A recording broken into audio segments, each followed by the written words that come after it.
Hey guys, welcome to podcast number 6, right? Yeah. Today Wow, we cruising. have, I know. T6. Today we have, who I like to call Uncle Coach Kevin. His name's Kevin Gallagher. Me? We also have the one and only Frank Parlin. Oh, as yeah. always. And the black man in black, once again. Mr. Squid the Filmer. With Pow pow. The filmer. I still feel bad about the fucking first shot. I'm still like, man, that was kind of fucked up. And he, My bad. he'll film anything, anywhere. Doesn't Anything. matter. So how did you get the name Uncle Coach Kevin? It's a little creepy. It's a little bit creepy. I don't really know, actually. Somebody just kind of started. It's kind of funny, like when you talk about me in general, I'm kind of a man of more nicknames, and I can't think of anybody else that has more nicknames than me. It's kind of creepy. Every other week I get a new nickname. But I only know one. What are the other ones? Well, the other one that I know, Robbie, was Clay Guida. Clay Guida. It's really funny. Man, when my hair was long, I literally looked like Clay Guida. It was kind of creepy. It was how much uncanny, it was. actually. Jeff Bailey actually had a kid believe that I was Clay Guida. One day I was holding mitts for whoever I was holding mitts for in the cage when we used to be at the second South location when they had the full cage up. And Jeff Bailey has this kid come up to me and go, "How do you hit 165 pounds?" And I'm like, what the fuck is he talking about? And then I think to myself, I'm like, motherfucker, Jeff told him I was Clay Guida. Dude, like, It's true, and you know, though. he was right on it. Like, the kid was like, I could have signed him autographs and charged him like $50 and shit, man. He was all about it. When I first moved down here, Kevin had the long hair. I was like, oh my God. It was Right, I uncanny. remember. Probably look like Jesus. I did. It was kind of when I straightened it, it was really curly. Yeah. Like I had like kinky hair, man. It was all freaking like kinked up and stuff. You Took straightened it? forever to dry. I straightened right before I cut it off. I shaved it. Like I shaved my head for Locks of Love. We did like a charity event. Oh, I and see, shit. I see. 'Cause I'm a good person like that. You know? I see. No, you are.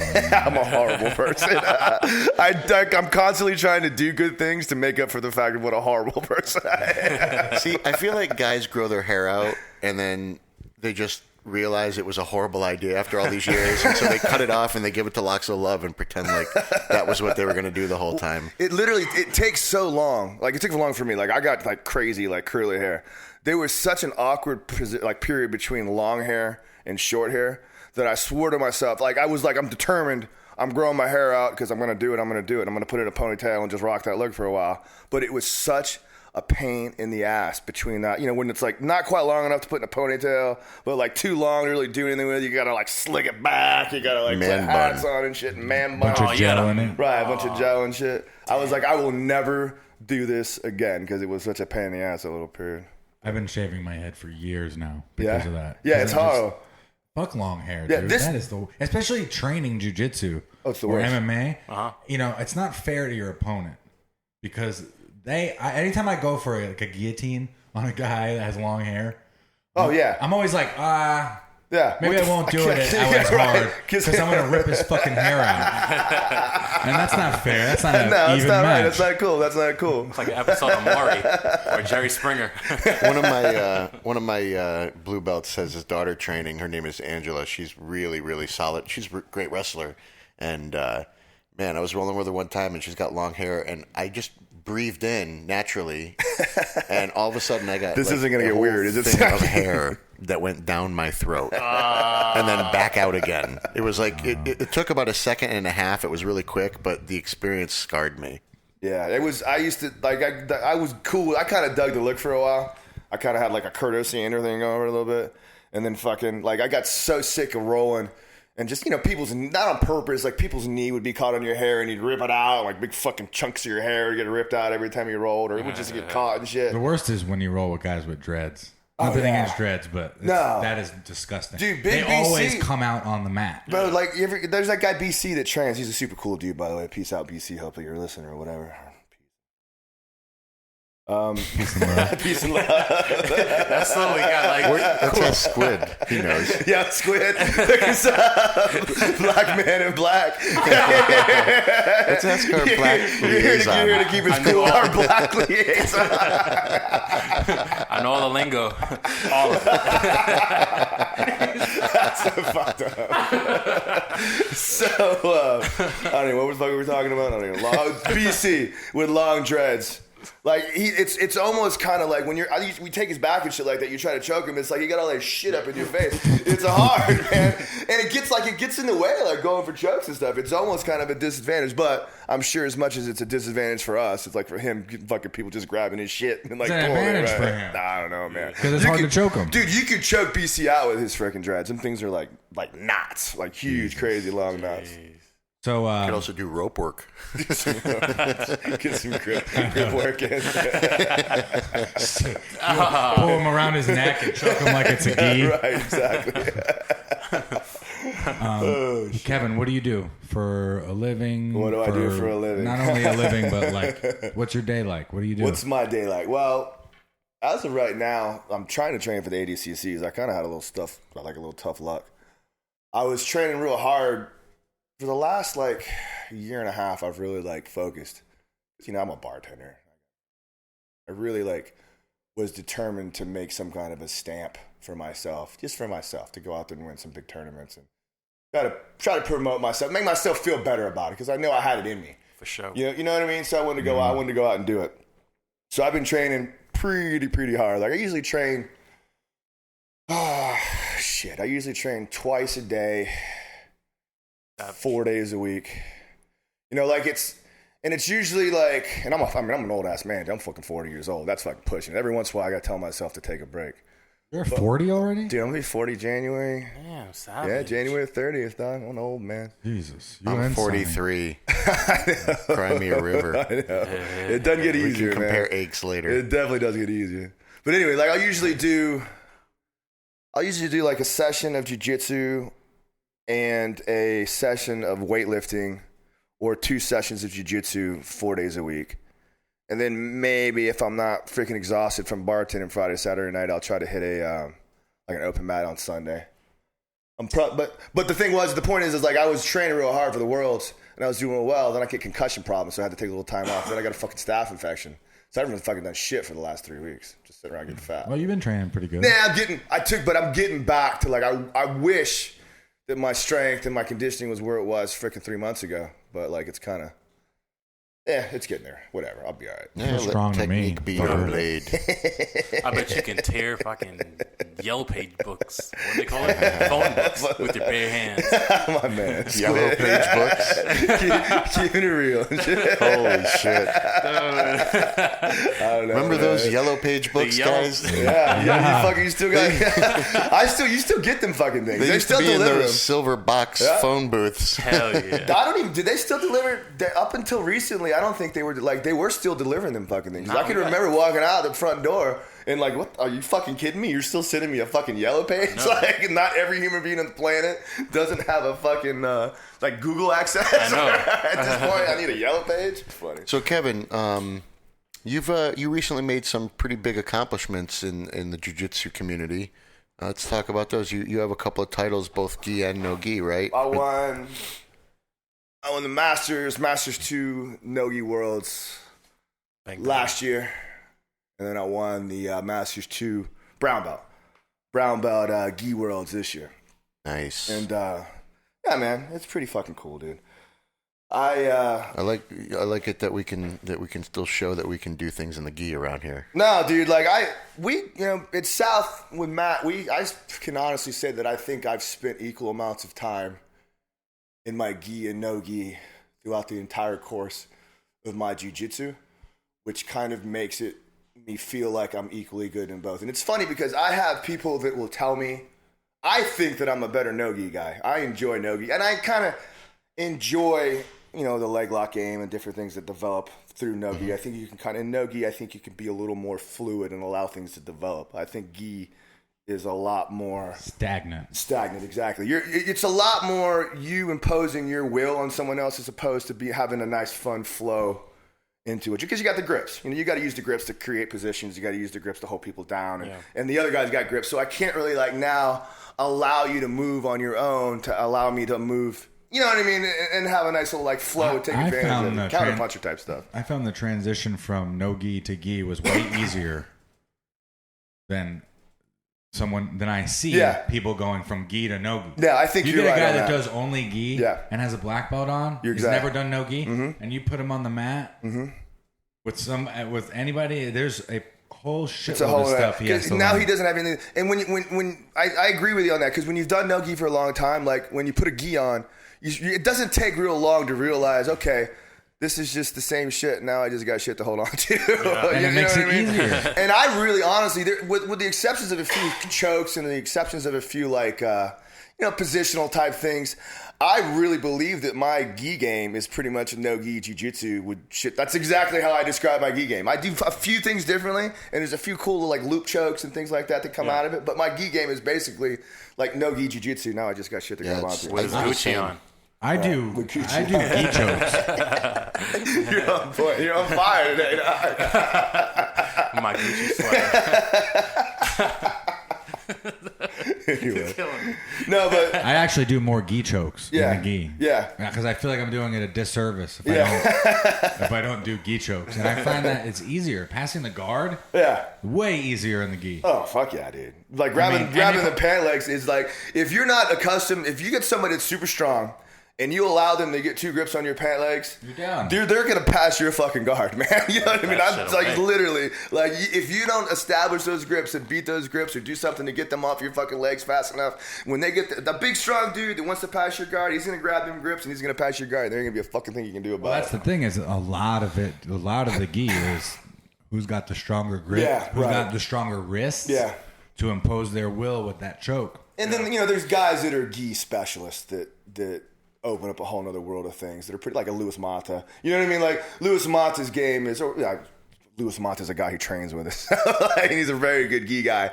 But maybe like Leandro Lowe or Keenan Cornelius, guys that are doing really obscene, double De La Hiva, worm guard stuff with their gis. They're different than most people, but I don't know.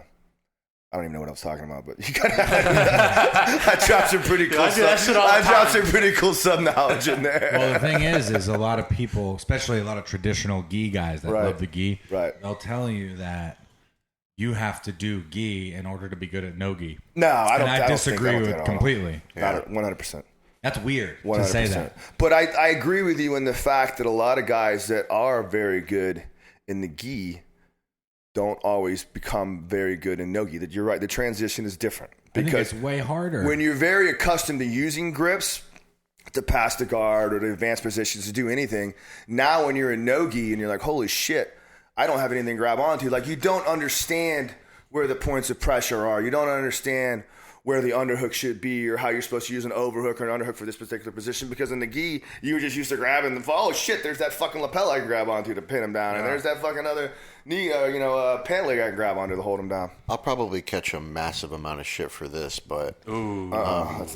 If anybody even nobody probably cares what I have to think anyway, but I just think it's harder to catch submissions in a no-gi situation than it is in a gi situation. In a gi, you have cloth to grab onto, so when you're doing an arm bar, there's points of contact that you can make that the frictions in the cloth and stuff. That prevent the guy from going away.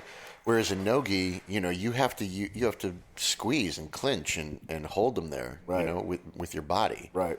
So I just think it takes a more talented grappler to pull things, like, especially in when the guys are sweaty, and you still see it though. You still see dudes catching subs, and sweaty guys. So it's possible. Yep. Sweat doesn't make it impossible to catch a submission. No, for sure. So I just think that the grappler who can do it under those circumstances, I tend to think is the better grappler, because those guys use movement as their weapon, and they know and they understand body positioning, and you learn to anticipate a little bit more. I think. I mean, I don't know.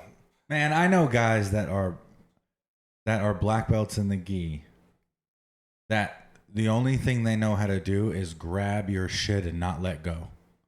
Yeah. And then they're usually real big guys that I'm talking about that'll just kind of use their weight, lay on you, right, hold your gi, and there's just nothing really you can do about it. If you can't break their grip, what are you going to do? Rob says stuff like, Rob has said that a lot about guys that he knows that are black belts. He says, there's some just black belts in general. There's some great ones too, obviously. But there's also some black belts that, it's not to say it's the weird thing about black belts and the belt level system in jiu-jitsu. There's not really something that says you can't just sit down with a piece of paper and be like, okay, this guy's a purple belt. You know what I mean? He did this, and this. There's certain degrees of like, okay, he's catching submissions. He's kind of has an awareness of all the positions. He's kind of developed somewhat of his own game type thing. You can just tell as a higher belt. Okay, now he's a purple belt. So when you're talking about black belts and you're talking about black belts in general. Like this guy's this guy's that. Like Rob makes a pretty interesting comment. He says, there are some black belts that games are so fucking boring and so shitty that like you wonder like what the fuck, like what is this guy doing? But they perfected those like 4 or 5 little things to the point where their game is considered a black belt. You follow me? You see what I'm saying? It's so like. Well, but I don't know. I don't think it's cool. I don't think it's cool either. But there's I wouldn't give a black belt to that guy. No, I'm totally. I've recently, I think in the last 8 months ago, 9 months ago, actually since I've really been trying to fuck with leg locks, probably about a year and a half or so. Like I've developed the idea of and the understanding that like, jiu-jitsu is about exploration and learning new things and really enjoying them. And you're doing it in a carnal combat kind of way, but it's about getting used to new positions and getting used to new submissions and exploring what you can do here and there and having fun with it as opposed to thinking about, I want to do this because this works against everybody and this is what I'm going to do every time. Yeah, sure. You know what I mean? Like, hell yeah. I'm not training to be a fucking combat warrior. I'm training jiu-jitsu now because I'm fucking fun. It's fun and shit, man. Yeah. I love this shit. It is. It's so much more fun now with really all the leg locks. Yeah, I really have gotten to the point where I feel like I said this, we were talking about this the other day. Like I'm relearning jiu-jitsu because the leg lock game is so fucking like new to me and there's so much to it, so many little nuances to understanding position and getting a better grip and understanding how to enter into the leg locks and all those other things like that I feel like I'm really relearning my foundational thoughts on leg locks and jiu-jitsu in general.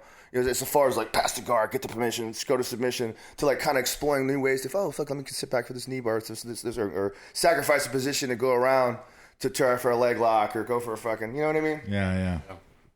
No, it's really changed the game up, and now it's just, with me, my jiu-jitsu is more about now trying to go from that leg lock, transition to an upper body submission off of it. Yeah. Make you think the leg's coming.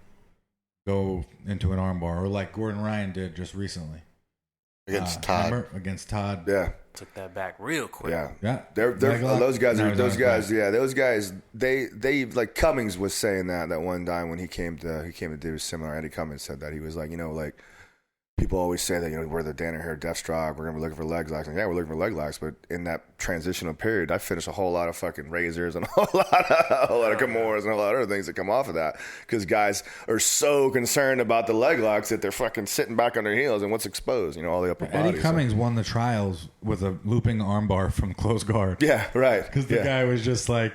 He didn't want to commit and stand up, right? It was the furthest thing from his mind that he would go. Yeah, for right. I remember I was at that when I was there. Yeah. That was crazy. Yeah, that was crazy. So what do you got coming up next? The trials, ADCC Trials up in New Jersey? Up in Jersey. That's the other one. I mean, that's 3 of the 9 or wherever. Yeah, right. Sitting here. I won, winning the IBJJF was fucking cool, man. It was Masters. And I'd catch shit sometimes. I feel shitty sometimes about, was it really like an accomplishment because it was, in an age group and stuff like that. But let me tell you something, dude. Like fucking. Who the fuck said that? Nah, I don't know, man. I fuck with I fuck with myself. Is that your inner? Is that your inner voice talking? Maybe. Yeah. No, bro. Fuck that, man. That's an accomplishment, bro. They were fucking huge. like every dude out there. It's not like it's going to fucking Copa or going to some little tournament down the street. They're like every dude out there was getting ready to compete at the Worlds and like especially in the fucking gi. Yeah, I saw your matches, bro. You had some battles. Dude, the gis were fucking. Those dudes are on point, man. And they fucking like IBJJF is kind of gi centered that way. Yeah. Yeah, so I thought the gi dudes were freaking. Bro, I thought you looked great. I thought your matches looked great, and honestly, man, I feel it probably could have gone the same way if you were in a younger age group. Yeah, it's not like you guys looked like you were elderly. It's not like it's not like you guys looked like old men out there at all. They were, dude. Like they were every single one of those matches were fucking like tough studs. I won 5 against 5 in like a 2-hour period. At the Worlds with everybody and the Masters. There's a lot of fucking people there. I mean, it's fucking everybody fucking around. You got like fucking Lovato over in the fucking corner over there. Dude, like, all these 40-year-old dudes Right. that do these masters and divisions and shit. It's like, bro, these are not like, you and me. We're not normal 40-year-olds, No, bro. Like, fuck we're not no. like dad bods and shit. No, like, no. And so it's like you're going, usually though, when you go to the smaller tournaments, you end up being like, Right, the right. studly 40-year-old amongst the others, but not at these tournaments. No, these guys are fucking coming to blow. Yeah. Savages. But Well, coming to what? what What are we talking about? Yeah, everyone. We're talking about IBJJF, right? Yeah, when you win a world championship, we'll talk about it. We can't. It's kind of like on the bottom. We can't really let you into that world yet. Happens after the tournament. It's a special club. They're taking the I and the F off the IBJJ. But what I want to win that fucking ADC trial. I came real close last time. I finished third last time. It's funny, like when I finished third in the trials this last time was really when I kind of thought, like, hey, dude, like I can hang with these boys. You know what I mean? Like I still got it in me to compete at the high level, the highest level jiu-jitsu. Because I remember you were there. I had a freaking real good tournament that tournament. It was really like a moment when I said, you know what? Like, fuck this shit, man. I'm going to go out there and fucking put some time into it and make some shit going on. My dad died, so I was going through some fucking, like, midlife crisis type stuff. I said, man, fuck all that. I'm going to focus on my training. But the one I really want to win is the fucking ADC trials, man. That's fucking, in my opinion, I think winning the ADCC trials would be an even greater accomplishment than winning at, even if it was like an IBJJF gold at my whatever the regular gold. But winning a gold medal, I think it would mean more to me than that. Simply because the IBJJF is cool. It's kind of like the oldest one. It's prestigious. But the one the fucking fighters want to win is the fucking ADC trials. Well, bro, you know what I mean? That's really kind of like the fucking when you win them ADCC trials. You're like, motherfucker, like I made the trials. Yeah. It really, it's not even about winning the fucking thing. It's like saying, yeah, I fucking won my fucking. But you know what though, trials, bro? You medaled at the trials. That's awesome enough. It was pretty fucking cool. That's you know what I mean. Right. That's what I'm hoping for. I'm hoping to just medal. Oh yeah, bro. I think we're all in the same division. I know. Fuck all you guys. This is so funny, dude. War. You're not doing the fat guy division this year? I thought no. you motherfucker. Dude, I could probably make 193 if I wanted. You fucking piece I have of to shit. figure out how to That drug is you pretty two. funny. All three of us, really, honestly, we're all sitting here talking shit. So, Robbie, what are you getting ready for? We all know. I'm getting ready to go against you in the fucking ADC trials in a fucking month. Yeah, do you think it's a mistake you have diarrhea, my friend? You're next.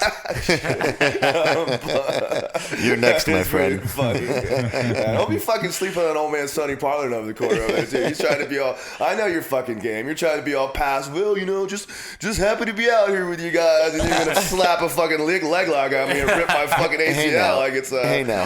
Listen, I am all about the love in the community. I'm the sunny hole. I'm about the love. Honestly, I really am. Like, I know, like I say that a lot, and it's the truth, though. I am just happy to be. I was talking to Rob about this. It's like, especially at 43 years old, just the fact that I'm swimming around with these sharks with you guys, I just feel good about that, bro. Honestly, it is pretty cool, man. It's a cool feeling when I dominate, a 25-year-old brown belt, and I'm thinking to myself, you know what, man, I'm an old ass man, and I just showed that fucking kid what's up. Fucked his life It up. feels pretty fucking cool. And then when you get done, they come over there, they're fucking like, hey man, thanks Kev, I appreciate. You know what I'm talking about? Hell yeah. It's cool, man. It feels real cool to have that shit. In the back of your it's funny. mind. I rolled with a 28-year-old white belt at Robbie's gym the other night. I taught at Robbie's gym. I think it was Jerome. Is that it? Yeah. Oh yeah, Fast Legs McGee. Oh my God. Talking about this dude's a white belt, right? But I guess he's an MMA fighter. He's got some MMA fights under his belt. I saw it this was the funniest shit ever. Motherfucker came after me like I, stole his kids or something and sold them on the black market because let me tell you something, bro. It's one of those times where like you win, you get the better of somebody, but you go home feeling like you got your ass kicked. Right. It was that, bro. Right. Like I went home, I had to ice my back. Somehow I kneed him in the head. I think it was his fault, but I kneed him in the head. I got a shiner on my knee. His head was fine. I got a shiner on my knee. I had to go ice my back. My shoulder was all fucked up. I was like, Jesus Christ. It was a Pyrrhic victory, The funniest part, though, the funniest part is this. I'm just talking shit in the corner like I usually do, and all I hear is, holy shit. And I see Sonny, going down Sonny's face, and Sonny's like, holy shit. And there's this dude, his legs are moving so fast on the ground, and he's rolling with Sonny.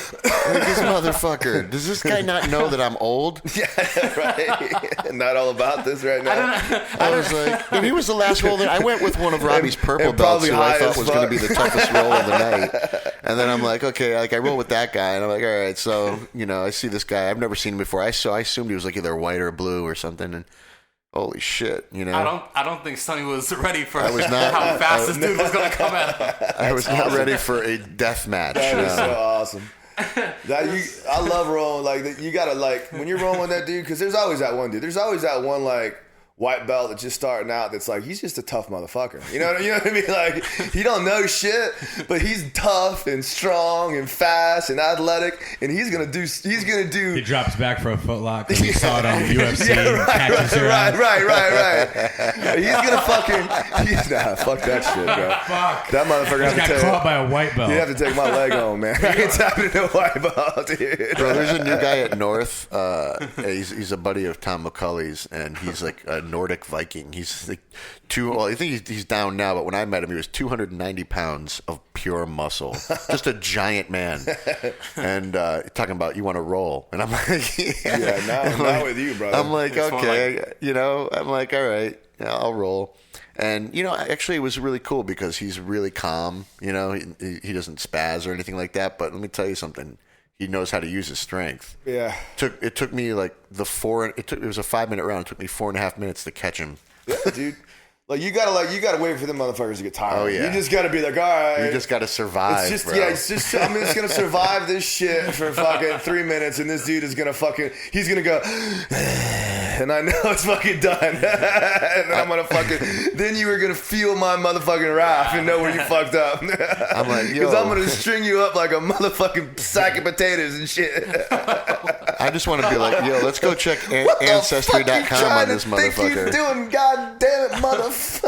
But, man, you should have seen it though. Sonny's face when he was rolling this. With Jerome? Oh my god! Like, I can't tell you how fast this dude's legs were moving.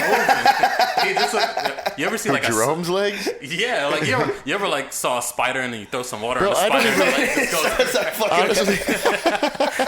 don't even remember the roll. I just remember like I think I caught him in a triangle or something, maybe an armbar after that. But I just remember afterwards, like I just felt like I got my ass kicked. Like I really did. I felt like I had just been in a fight. Dude, and I lost. I've had rolls with fucking like a 2-stripe white belt that were harder than fucking rolls with fucking like Robbie or some shit like that. You know what I mean? Because then like the motherfucker, maybe not Robbie, but ADCC baby. I'm already starting the psychological warfare. The psychological warfare game. Now you know the strategy for ADCC. Kevin, you don't have nearly enough tattoos to win the trials. No, bro. exactly. I gotta get a couple more. That's right. You better hurry. Jiu-jitsu life or some shit. Tattooed on my forearm. There's really not. I don't see a lot of other people in it. If you look at the bracket, I haven't even registered yet. I gotta go fucking register. I gotta get on that shit. I don't know any of the names. No, yeah. Well, Tom DeBlas is in it. Well, he's not. He's not. He took did? out? No, he dropped out? No, he went to the division above. Get the fuck. He didn't want to really? weight. Yeah. Damn. Yeah. Oh, no and, kidding. now it's the only guy that I see is Todd Muckenheim. The only guy that I see. Oh, that's the dude. That's the dude that just went against Gordon Ryan. Gordon Ryan. Yeah, that's he's the a big only boy. guy. Other than that, I don't know anyone else. So Tom DeBlas went in the division above, huh? Yes, I didn't sir. know that. There's a bunch of. I just looked at it the other day too. There's gonna Yeah, be a bunch of them changed it. fucking He's been putting on DeBlas weight, because it's though. right there in New Like- York. There's gonna be a bunch of them New York people up in there and shit, man, because it's right there in the area. That's There'll be cool. fucking Donahue's guys and maybe not the fucking A team, but like it'll I think be. it's at DeBlas's gym. It's at the Blasted Gym. Oh, so is it? Yeah, all them fools are Yeah. gonna be there. No, I thought it was at some high school. Is it? I It think might so. be. No, yeah, it is at a high school. Yeah, it's at a high Yeah, school. it's at. I don't even remember their name, but it's at a high school. I hope people aren't getting their information from us. You should trust but verify. He's gonna show up. Round 2 of the psychological warfare. Yeah, man. Didn't they move At that least it's shit to not- like Missouri At or least it's something? not in West Virginia. It's right. That's pretty fucking dope. That was the word. West Virginia. I had to wait like 8 hours before I had to get on my plane. in West Virginia. The next day, so I had to kill 8 hours in West Virginia. And I was like, I had no idea. West Virginia, no man. idea what to do. They come after you. They find out your last name. Horrible. D'Onofrio. Yeah. You one of them Italians? Actually, What did you do? You don't belong around here, boy. I want to know because, like, I'd be like, I feel like I would spend a bunch of time doing a whole bunch of shit and then look at my watch and be like, oh God, 15 minutes. oh, I drove a lot. I drove around there, but then I went and saw like 3 movies. Oh, Back to back. Yeah, back to back. good. What else am I gonna do? Yeah, nothing in West yeah, Virginia. that's Yeah. true. Catch a fucking disease. I got some really food tough. somewhere. Everybody Sorry, was West really Virginia. nice. We love you, man. Hey, actually, And all our West Virginia fans out there. I was surprised. It was actually everybody there was super nice in West Virginia. Like you think there'd be like That's because you're we white. don't Yeah, lack that's why I was your. just about to say that. It's because you're white. If I was to go out there, man, Squid's experience would have been a little different. dude, I used to drive from D.C. to Indiana, and I used to stop in West Virginia to pick up gas. Man, I wouldn't say anything to nobody. Just Get my gas and get my ass up out of eyes here. down. Get back in the car. Get Dude, back it's in the so highway. sketchy. Get back in the highway. Hell yeah. That's funny. And really, like, it's not like you can like fake being anything. Well, you could fake being like Pakistani, I suppose. That's what I mean. I'd grow my beard. Well, that's fucking even worse, man. I know. You should do that sometime. You should do like a real little test. Go into a store as a black dude and then come out, do a change of clothes, throw your beard on, and then walk back in there and I'd be on see which one CNN you the get next treated. day. Yeah, don't do that. see which one is treated worse. You go right on a watch list, man. FBI's gonna be like, what? He was black. Now he's. Let's take him out, boy. He's goddamn. We have a new kind of shapeshifter. terrorist here. We have a black man who is also Pakistani. He's We don't know what to do. Blackanese. He's black. Blackanese. Have to shoot your ass twice. He's Blackistani. Yeah, He's from Blackistan. Shoot him again. He's still black. I know. He's not changing, boy. He's not changing yet. Oh, people go listen to this and be like, these motherfuckers. Man, we're just probably pissing off everybody right now. Probably. I mean, we might have to edit some of this. I don't know. Nah, Fuck this is that good. shit, bro. That's what they want. They want that raw shit, man. I hereby allow this. Look at Robbie. be passed. Robbie has a look on his face that says, "I'm not so sure." Put a filter on your kids' program for this one. What in the fuck were we talking about? I Oh, don't yeah, know. the ADCC Trials. ADCC Trials. Holy shit! How the fuck did we get to Pakistan or Blackistan? Pakistan. Vote yes on 2, everybody. That's funny, man. No, that's how we did. Vote yes on 2. Vote yes on 2. Oh, are you voting? Oh, yeah, dude. I'm voting, man. Oh yeah, who are you voting for? Nah, man. I'm voting for Hillary, man. Oh, that's right. Oh, that's right. You're a liberal. Everybody get mad at me, man. It's, No, we got nothing but love for you. it's all right. Yo, what's up with my boy Wiener, though? He's a motherfucker, dude. That's funny, dude. Like he's the whole reason this shit even came up was because the FBI was investigating him for fucking sending inappropriate dick pics to fucking like a minor. That dude's just like, shit. bro. What He a used to be fucking like cartoon, He huh? literally was like the poster boy for the fucking Democratic Party too. Like he was way up there. Like they loved Anthony Weiner. Like he was giving He's a speeches smart and motherfucker, shit. dude. He could have ran for president. Just not smart enough to not send dick pics. Fucking dick pics. And like he sent one and got fucking kicked out of Congress and fucking all kind of shit. And then the motherfucker sent another one to an underage girl, and the FBI is like, "Are you fucking stupid?" Oh my god. That's why all this shit. That's why this shit's going down. Like they're fucking. I wonder why he did Yeah, they're that. He must have been fucking- like, he's "Well, just fuck it. fucking I like, fucked up bro. my life anyway. So Yeah. what else could go wrong? Some people are just like sick, man. They're just like a fucking sick Sick in old the fucking fucking head. pervert and shit. For sure. Power up the dick pic, man. For Fucking real. dick pic, bro. You can actually see the pics. Yeah, but you can fucking pick that shit up right now, dude. He's got like his hand on his dick and his underwear yeah. and shit like that. He made like a movie, didn't he? Like a No, he documentary. did. Yeah. That's funny, and it like imploded. It's really funny. I kind of want to watch it now because all this shit went down. I bet Showtime's like cha-ching. Because nobody was gonna watch that shit. But the documentary is actually kind of funny. Like he tried to rerun again to like get his office back again, and the Showtime people came to him to try to film like a like a retribution type fucking, like look at Anthony Weiner like coming back, and this is he's coming back, it turns into just like a fucking watching this whole entire campaign just fall to shit like right around it. And there's like pictures of him like sitting in his hand, like going to coffee shops to try to meet people. They're like, "Fuck you!" Oh my god! I gotta see this shit. No, yeah, it's pretty funny, man. It's pretty funny. Now I kind of want to watch it. Isn't that funny that his name is Wiener? He should just. exactly. That's what he should do. Honestly, he should just go into porn. He's got the perfect name. He'd be down. Do very well, probably. Yeah, I don't think there's much. I mean, I don't think there's like much money in that Like, shit ever. his political career, like cool. political career is ruined. Yeah, he's fucked, man. Yeah. So he Dude, might if as he well decided do to go into porn, he'd probably get paid a lot. I think so too. Hell yeah. Because it's him, and everyone in the world would watch that shit. Everyone on the planet. Call him the Wiener of Justice. Oh, there's so many great movie titles that they'll come up with. I'm sure that there's companies offering millions. If fucking Donald Trump wins the fucking porn. presidency, he'll probably fucking put him on his cabinet and shit. He'll be like, fucking sweet. You are the motherfucking man, Mr. You're Wiener. back. You're back, Wiener. You're back, Wiener. So let me ask you, Kevin. So what is it about? So are you voting for Hillary, or are you voting against Trump? Man, I think Hillary Clinton would be a good president. I'm just being perfectly honest with you. And I know that I'm going to take a lot of shit for this, but it's just what it is. I don't like talking about politics. Politics is one of them rare Oh no, things. we're talking. I know, we're talking about it. Well, no, but we're all like friendly here and shit. But politics is one of those things. It's like, for some reason, if one person believes one thing, one person believes the other thing, you're never going to change that person's mind, no matter what. But that's not true. I think look, Kevin. This is how I approach when I have a conversation of politics. I'm always susceptible for you to change my mind because I don't know everything. Right. And none of us know everything. No, I'm like that too. So it's like, oh shit, if you have a real valid point for Hillary, you could sway me into believing that Hillary's probably better. Let me try it then.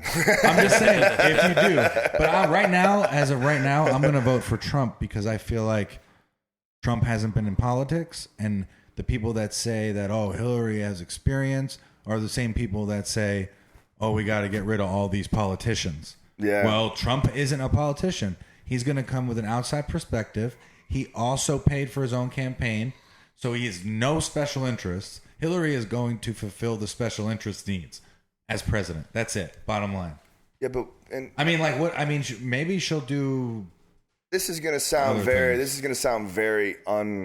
unprogressive and very unfucking anarchist of me or whatever, but to a certain degree, like fulfilling special interests is part of being a politician, and that's how you get shit done. And I think that when I talk about the biggest thing that I talk about when people start knocking on, oh, Hillary's fucking this, Hillary's that, she fucking. I'm sorry. I think that's mine. Is that the NSA? I think I'm the culprit. Where's your phone? I don't even know where the hell it is. From behind Robbie. Oh, here it is. Because it's funny, we got the headphones on. We're trying to find where the fucking phone is. That's so funny. All of us think it's right here. Where is it? It's right here, right? Wow. Really fucking funny. We're dumb. If you people were in the room and saw that, it was pretty goddamn funny. We've all got like headphones on, and the phone is ringing, and we're like, "Where's it at?" It must be right in my ear because it's going through the microphone and coming right back to the fucking headphones, and we think we're hearing it like in a direction. It was pretty good. But anyway, the point I was making about Hillary is in politics is, to a certain degree, it takes a malicious fucking political minded son of a bitch to make things happen. And that's just the way politics works. You need someone to compromise. You need someone to go in there that's going to give a little and take a little. And I think that people are putting her political savvy in the same realm as corruption. She's just fucking good at what she does, man. Well, she never sticks to a point. Yeah, she does, man. She sticks to a point a whole lot more than fucking than Donald Trump does. I mean, Donald Trump just fucking literally spouts off fucking talking point after talking point. There's no fucking way. All he does is pronounce what he's going to do. Then when you come to say, how's he going to do it? Well, just trust me, I do this shit. Well, that's the thing is he hasn't really been in politics. Well, then that's exactly my fucking that's point. What people, but that's the problem with the country is all these politicians. Let me explain to you my fucking point. The whole thing needs to be revamped and changed. Do you hire a fucking electrician to go work on your car? Or do you hire a plumber to fix your fucking electric work? No, you hire a fucking electrician. Same reason why you put a politician in a political post, because that's the ones that fucking get things done. An outside perspective can can help. Yeah, but I think it's gonna put. I think he doesn't know what the fuck he's doing, man. It's gonna be a complete fucking. And it's stalemate. a gamble. It's sure. a gamble. You know, you're gambling the fact that he's gonna go in there and be this big compromise. You know, the president of the United States. But the thing of it is that people don't understand. The president of the United States isn't the fucking king of the country. You know, the president of the United States doesn't just go into office and be like, okay, this is going to do this, and we're going to do this, and we're going to knock that down, we're going to fucking build this back up again. No, man. The president of the United States is a fucking administrator. They basically trying to point the direction of the country in one direction. They still got to get consent from fucking Congress. They still got to get consent from fucking Senate. They still got to work in and out across the aisle to make things happen. Which is exactly why Trump couldn't just go in there and ruin the country like everyone thinks he will. No, but the point I'm trying to make is it's not going to ruin the country, but it's a waste of fucking 4 years. I mean, I personally, and this is just, it comes from my own political views, and again, this is probably going to get me tarred and fucking feathered. I think that our country has grown more as a country over the past 8 years through the Obama administration than it has in the last fucking 20 years. And I firmly believe that. I firmly believe that we are starting to become a more advanced society. We're trying to pull away from the idiomatic fucking bullshit that we believed in the 80s, the trickle-down economics, the fucking unfettered corporate fucking run, let them do whatever the fuck they want to do, fucking, and then it all works out in the fucking wash. That's just not how it fucking happens, because they're fucking crooks. Yeah. You know, and I think that our country has gone in that direction through a progressive administration, through fucking Obama, and I think if you put fucking Donald Trump in office, he's just going to go in there and fuck all that back up again, and then in 4 years, you're going to be like, God damn it, and we're going to have to fucking come back and fucking start all over again. And Hillary shares my opinions through the Democratic Party of the direction I want the country to go in. There's way more poor people. Now, I mean, that's... There's way, well, you can't work at the 7-Eleven. It's all fucking debatable, man. I mean, I agree with you now. I'm just saying that the thing that Trump's, always talking about is make America great again, make factories happen here. The whole, what is it, NAFTA? The trade that Clinton signed. He went into Detroit and told Ford that if they go, because they want to go to Mexico and they want to put all their factories in Mexico. So Trump went in there and was like, if you do that, I become president. He threatened them. Right. Like all the people were super behind him, and maybe he really wants to do that because that was a better time, wasn't it? No, again, man, I don't doubt his. We prospered then. But I don't doubt his fucking motives. I really think he's got pure motives. I mean, I think to a certain extent in the beginning it might have been, hey, I'm going to be famous. This is cool. I'm going to be the president. But he's sacrificing a great deal. He's put himself out there a great deal, and getting. I mean, he knew, not even just his reputation, man. Like, right. They are fucking like that's what political office does for you. If you want to get down and dirty in the fucking trenches, this is how it's going to be. You know what I mean? They're going to find shit. I think a lot of it. They're going to invent shit on you. Mm-hmm. A lot of it's his ego, though. I mean, that dude's got incredibly inflated. And don't get me wrong, I don't love Trump. I wish it was someone else. I think believe me. It's so funny. Like when you talk about that, man, it really shows you how fucking shitty just the Republican Party in general has been over the last fucking 8-9 years. That like.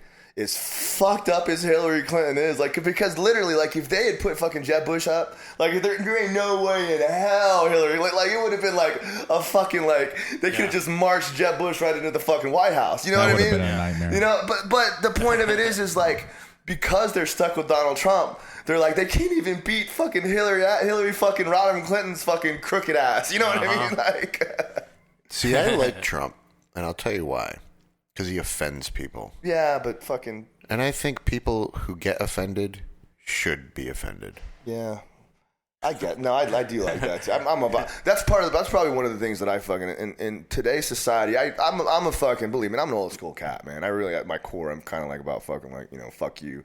Like only the strong survive type shit. You know what I mean? Like, I ain't fucking whatever. I'll help you out. I'm not saying all that. I'm just saying... I just really... people who get... so scarred and I shared a story on Facebook about I saw from Joe Rogan about how some Florida college, I think maybe I saw that University of Florida. Was it University of Florida? That was fucking disturbing. They have counselors on hand for people who get offended by Halloween costumes. I saw that too. That's just crazy. See, And this is the world. I wasn't talking about that one. Well, that's the one I'm talking What are you about. And talking this You're is- talking this about is the one with the fucking sitting areas in Berkeley?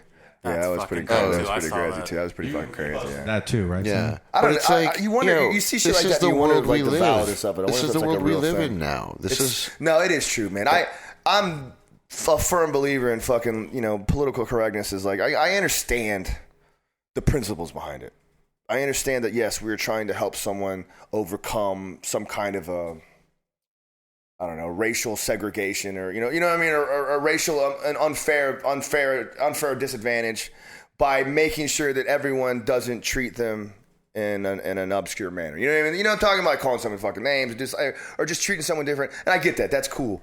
But to a certain extent, man, it's making America fucking soft. It's creating issues Oh where my issues God, really shouldn't yes. be there. I definitely agree, man. I think everyone was always offended by something, but now everyone feels like they can tell someone that they're offended. Yeah, You know what I'm exactly. saying? It's like, what the It's fuck I don't is- give a shit if you're fucking offended. I'm getting offended all the fucking time. I don't give a fuck. Fuck you. And it's so fucked now because Exactly. now the military, man, it's like a big ass social experiment. Yeah. Like I remember when I did basic training back in the day, they would talk shit all the time. Yeah, right. They'd just be like, "Hey, this is part of the This is experience." the way you it know what I'm goes, saying? man.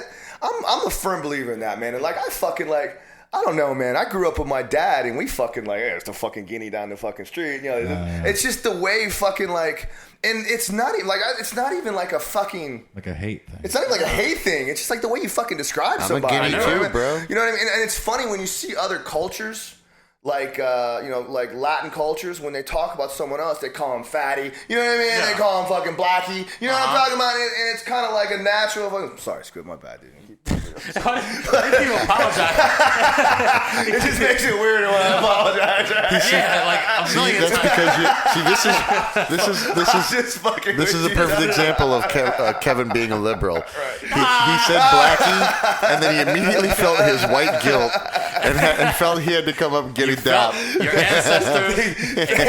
He felt like he oppressed Squid. Thanks for illustrating the point. He felt his ancestors, I just want to apologize. See, where I'm a Trump supporter, I don't care that you said that to He would Squid. just be like, Exactly. hell yeah. It does though. It makes people now, instead of just moving on with their lives, now they have to stop and be like, that was not very nice. We should talk about this. Like, are you fucking kidding me? Do people actually do? I've never seen someone. Never seen that. We mostly talk about college kids. That are actually doing that. This is spilling over into the fucking. College kids are fucking. This is spilling over into the liberal world. It really is. Like it's more than just college. It's a liberal fucking. That video where they wouldn't. What was the sign they were holding up in that video in that college where they barricaded the entrance? It was like safe spaces for What the fuck is a safe space? safe space for colors or something. Yeah, right. We're the not fuck? other fucking races. or So they something. wanted the races to have their individual safe spaces. That's literally going back fucking 100 It's years. so funny. Right? Yeah. It's so That's funny. fucking dumb. It's so funny. It Wow. is because like to a certain extent, like Segregated safe to spaces. grow past anything that's uncomfortable, there has to be an acceptance of it. You know what I'm talking about? You have to be able to sit back and at least talk about it, and not be, oh no. You know what I mean? Like, Well, now you're silencing people. that's what I'm saying. Like when you go through all this political correctness bullshit, you tell people they can't talk about shit. You tell people they can't do things like that. It's stepping back. It's because you can't sit down and now be like fucking and laugh about the fucking old days and shit like that. It has to be like so taboo. Like, whoa, no, we can't even fucking consider that. I don't know what the fuck I was trying to say, but Dude, the only time, and I can honestly say this, I'm pretty sure everybody else in the military can probably agree with me. If you go with infantry guys, and you don't need to worry about safe spaces or none of that shit. You go up to one of them's like, "What's up, faggot?" Yeah. Like, "Hey, what's up, fag?" yeah, right. You know, It's just that talk fucking shit talk shit, all right? day. Right, long. right. That's So then when the military was talking about, hey, we're gonna bring women into the I mean, hey, if you want to bring a woman to the infantry, more to you.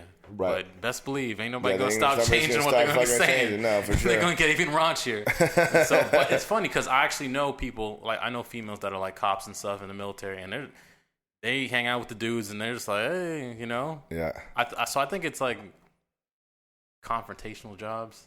Yeah. Where motherfuckers are just like. It's true that when you kind of build a camaraderie, Yeah. you're above all that. You kind of realize like this shit is Like, more important. hell yeah. It's because it's more important than getting angry over some fucking bullshit fucking word you just said, because that means nothing. It's a joke. It's like a term of endearment. You know what I mean? Like, I don't know, man. Like if I go up to like one of you guys, I'm like, "What's up, faggot?" Yeah, right. It's not like it's cool, man. It's You cool. can, hey, no, Right. you can't say that anymore.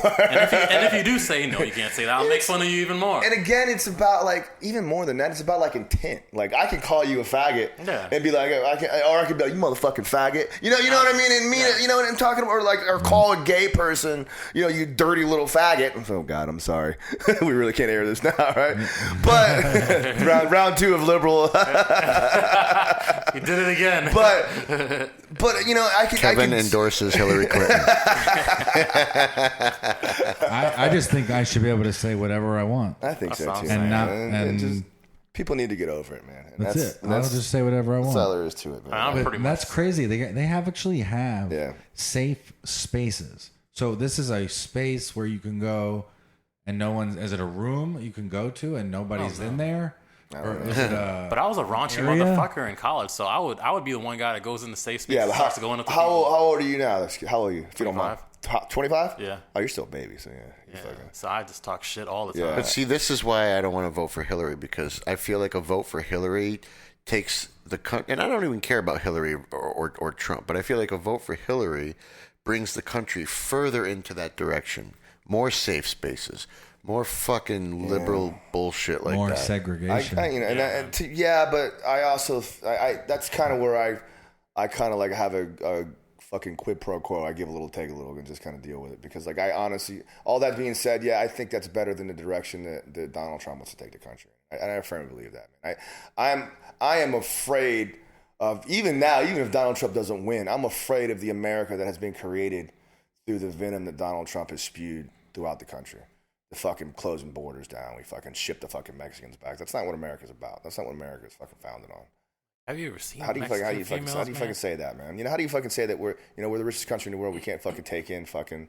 I just don't fucking get it. Yeah, man. And I understand the ideas, but like it's Syrian all refugees, bullshit. Fucking right. It's all but man, like Syria, dude, you want the to bring a terrorist vetting process for those motherfuckers, dude. And here's the thing that makes that fucking stupid. I'll tell you why it makes it fucking stupid. Because you really think that a fucking Syrian refugee is going to come up, or a fucking terrorist is going to come in with the fucking Syrian refugees, when they can just go to whatever fucking terrorist spot USA, get a fucking fake passport, jump on a fucking plane, and come over here fucking 10 at a time whenever they fucking want to.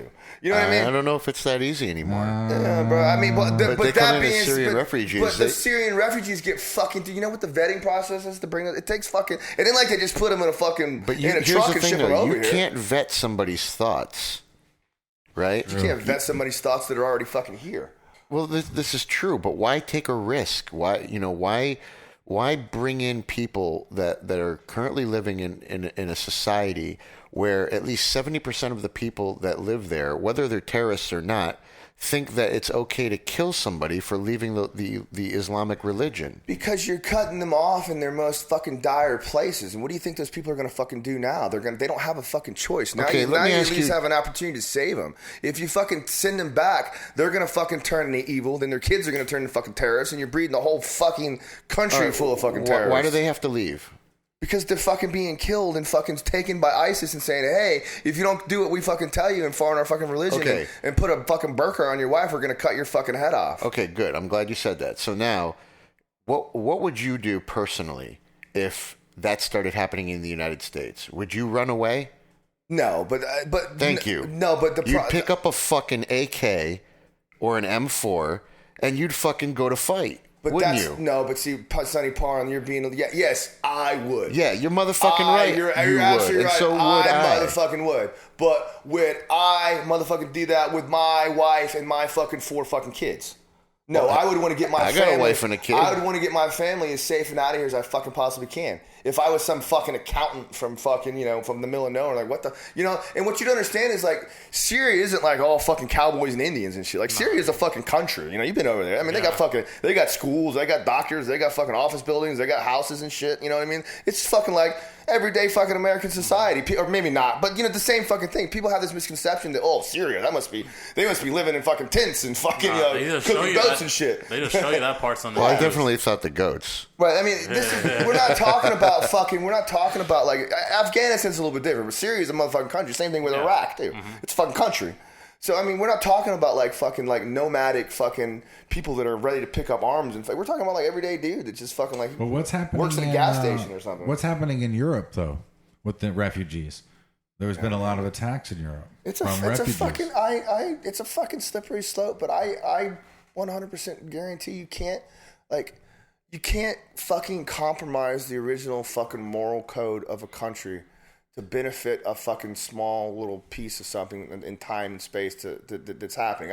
I think that America is based on and founded on the fact that we accept everybody. This is what we do here. I feel like you would think differently though if a Syrian refugee came to the country, somehow made his way to Florida, and then planned a terrorist attack and blew some shit up, and family member got killed. I agree with you, man. I really do agree with you, Sonny. That's why I'm kind of like fucking.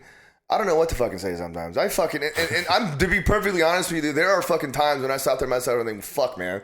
Like, I'm a realist. I'm not fucking into this thing for fucking. I seriously think that maybe fucking Donald Trump might be a good fucking president. He might just be like the fucking, like, what, maybe that's the guy we need right now to go in and fucking, fuck you, fuck you, fuck you.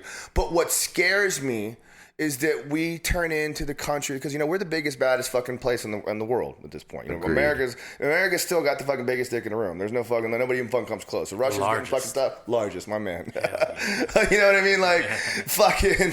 Notice the black man pointed that out. The fucking the Soviet Union's pretty good. China's got money, but the problem is when we start putting ourselves in an isolated place out in the middle of nowhere, we don't want to talk to nobody, we don't want to have no fucking trade with nobody, we want to be autonomous. Like, other countries are going to start to be like, well, fuck you guys, man, you're not allowed to. I don't think we're going to become isolationists under Trump. I get concerned about that, man. You see the same directions that fucking Nazi Germany was going in during the fucking. Let me give you an example. Right before World War II, and it's very similar. Let me give you an example. So one of the things that I think a lot of liberals are afraid of with Trump is that he's got too much balls, and he's going to do too much and be too aggressive, right? Well, let's take a look at Turkey and Russia recently, right? You must, maybe you didn't hear, but Russia was trying to kill us. Russia was flying around in Turkey's airspace recently. Yeah, they've been fucking. There's been like 4 or 5 separate fucking Russian. What's the Chernobyl? Not Chernobyl. What's the fucking country in the Ukraine? Chechnya or whatever. Bosnia. Whatever. The Ukraine, right? Not Chechnya. One of them fucking things. Yeah, they were fighting over the fucking. We interceded with that. We were on the cusp of fucking war because we took the Ukraine side, and Russia took the other side. Now in Syria, now in Turkey, shit is boiling over with Russia. It's getting kind of scary. But going back to my point though. No, that's okay. Would you agree that Russia could crush Turkey? Yeah, for sure. Okay. So Russia was flying around in Turkey's airspace. But Russia is and Turkey is America's fucking ally. So you don't just trust Turkey, you trust America when you trust Turkey. Okay. Well. Anyway, so the Russian plane was flying around, and Turkey gave them warnings, and the Russians ignored it. So, boom, Turkey shot down the Russian plane, shot it down. Yeah. And was like, and that's what happens when you fly in our airspace, motherfuckers. Right. Guess what Russia did about it? Nothing. No, and they stopped flying in their airspace. That's kind of what. And that's the kind of balls you need to have as a fucking leader. What would Hillary Clinton do in that situation? You are out of your fucking mind if you don't think Hillary Clinton's a fucking war hawk. She will fucking trust me, dude. That's the same fucking. That's what people fucking. Oh, Obama's soft. This and that. Man, Obama knows that Putin is a fucking pussy. You know what I mean? Obama knows at the core that all Putin is doing is. You're going to start an incident. I'm just being fucking true, man. Obama. After my Russian friends are going to kick my ass down and see me.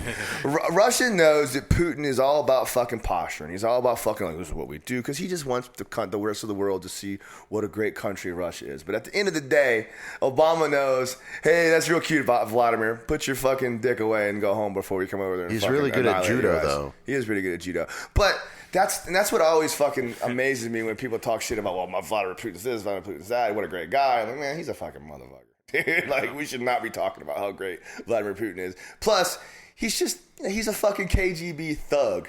He's a fucking piece of shit. And Hillary Clinton is well versed in that over the last fucking 25, 30 years or fucking however long she's been. Yeah, for sure. She knows what the fuck's going on with that dude. You don't like. Yeah, but you don't Right fucking. now, He ain't gonna do nothing. The scary part he is ain't gonna her. do nothing. I just got a That's what text. scares me I about get. her. Honestly, to tell you the truth, I'm a little more frightened about a war fucking developing under Hillary Clinton than I am under fucking Donald Trump. Trust me, bro. Hillary Clinton, she's fucking known as a war hawk. She will fuck a motherfucker up and shit. I just got a text come in from my phone from the Russian Ministry of Defense. Vladimir Putin wants to challenge you to a gi match. Tell that motherfucker to bring it on, little punk bitch. He said you better not. He said you better not sit guard. I'll fuck him up. He can have a throw. I'll give him one throw. Then it's on, motherfucker. Yeah, whatever you want, bro. You got it right now, Vlad. Go for your best shit. I'm gonna fuck you up as soon as you get down there. I actually hear he actually comes to America to compete. He's probably a fucking cool dude. But I see him out there in the military. And that's the thing about people, like especially like high leaders. I mean, at the core, they're probably not horrible fucking people. I don't know. Like, I think Hillary Clinton's pretty people. horrible. I don't think so, man. I really don't. I really think that the Republican Party has done a very good job of vilifying her over the last She's a very good politician. But she doesn't train though. She doesn't train. If she did jiu-jitsu, it'd be a little bit different. So what if she really does? So much. She really does. And she's a fucking Man, savage. but what is she lied about though? I mean, what are we it's talking just about lies? she flip flops constantly. Man, I don't even think so, man. I think she has a pretty solid positional stance on what she wants to fucking do, I man. can name a lie. What did she lie about? I turned over all my emails. But that's fucking. You're taking sound bites of information and turning them into fucking. Dude, the motherfucking FBI cleared her of all wrongdoing, and this new opened up the case again. This new investigation is such fucking bullshit. It's so fucking stupid. That's not what I hear. It's just fucking whatever. I have contacts at the FBI, and they tell me that's not what I hear. Because fucking some crazy fucking right wing fucking publication wrote they found she was delivering fucking missiles fucking secrets to the fucking Russian embassy. My one-legged brother Wayne works for the FBI. Oh shit! He mops the floors, and he told me that he overheard that she's in big trouble this time. Bullshit, dude. They're trying to fuck her at the last minute, and they're gonna go through this shit. They're gonna be done with it. And they're like, yeah, it was all the same emails. It's because it's pretty much what it was. They found a new file. They found some emails that were pertinent to Hillary Clinton on another email server because they already checked her email server. It'd be like if I sent an email to Robbie. And I had my emails, right? I turn over all my emails, and they go to Robbie's, and they find the same emails that were on my shit on Robbie's computer because I saved them and Robbie saved them. So now they have to just make sure and go through all the shit that's duplicates and be like, okay, is this the same, is this the same to see if they all fucking mesh up. So technically, yes, they reopened the investigation, but at the fucking same time, it's fucking a horse shit, dude. I don't know. I don't know, man. I don't want to get in there because I don't want to piss off. I don't want to piss you off. I don't want to be fucking down the street and have some fucking spit on me and shit and fucking douse me in fucking pig blood. Luckily, we don't film this. Yeah, I do. They would know your Guys, face. if you see a guy that looks like Clay Guida, get him. You better come hard, motherfucker. Get I don't him. know why. You do. It's all fucking ha right now. You're just going to spit on a bitch. We're going to have a problem. Oh my god! I will strangle your ass with your fucking make America fucking great again hat and shit. I'll shove that motherfucker up your ass. I'm gonna post this on Facebook. I'll get Kevin Gallagher's liberal ass. Fucking Hillary loving. Just a shit. Just like that, we lost like 90% of our fucking viewership. Actually, we may be blowing up. We might be getting some fucking hate mail. Biggest problem ever though. Hillary Clinton wants to keep weed illegal. No, man, I don't believe But that. she either, wouldn't be man. able to, She like, would be able to do that make- anyway. yeah. It's the state's decisions. Yeah. I don't think No, that's it's not. It's federally illegal. Yeah. Again, now where did you read that at? No, Did you no, read that? no. Was This it is a reputable fucking news This is a site or known was this it is fucking thing. some bullshit they fucking throw out? which part are you talking about? Because there's definitely a known fact that weed is Schedule 1 Narcotic, narcotic, right. according to the Fed. So even though technically in Washington, for instance, or Colorado, where it's legal, they still have to guard their money with armed, guys with M4s. Because you can't put it in a bank because then it's a federal crime. Right, exactly. And the bank, the government can seize it and all this other bullshit. So they can't trust the banks because of that. So, yes, it can be legal in states, but it needs to be removed. It needs to be legal. It needs to be legal nationally too. Yeah. Well, the medical uses of it are incredible. And Hillary doesn't care about people with epilepsy. True. That's how shit starts. This is how it all starts. We just went from the fucking spin. Robbie just went into the spin zone. I heard she strangled some epileptic kid because she had some of her fucking emails. She used sarin gas. Headline. You heard it here first on fucking Robbie's fucking podcast. I always feel like if I wasn't in the jiu-jitsu business anymore, I'd be really good at piecing together all that bullshit on Facebook, like the clickbait and all that stuff. You motherfucker! I knew you wrote it. Yeah, I can see you doing that shit. Dude, we should talk about fucking jiu-jitsu, man. What are we hates looking at? epileptic children. Let's talk about fucking. Let's talk about jiu-jitsu, man. Let's talk about how awesome of a boxer you are. Uncle Kevin Gallagher is a ninja in all ways.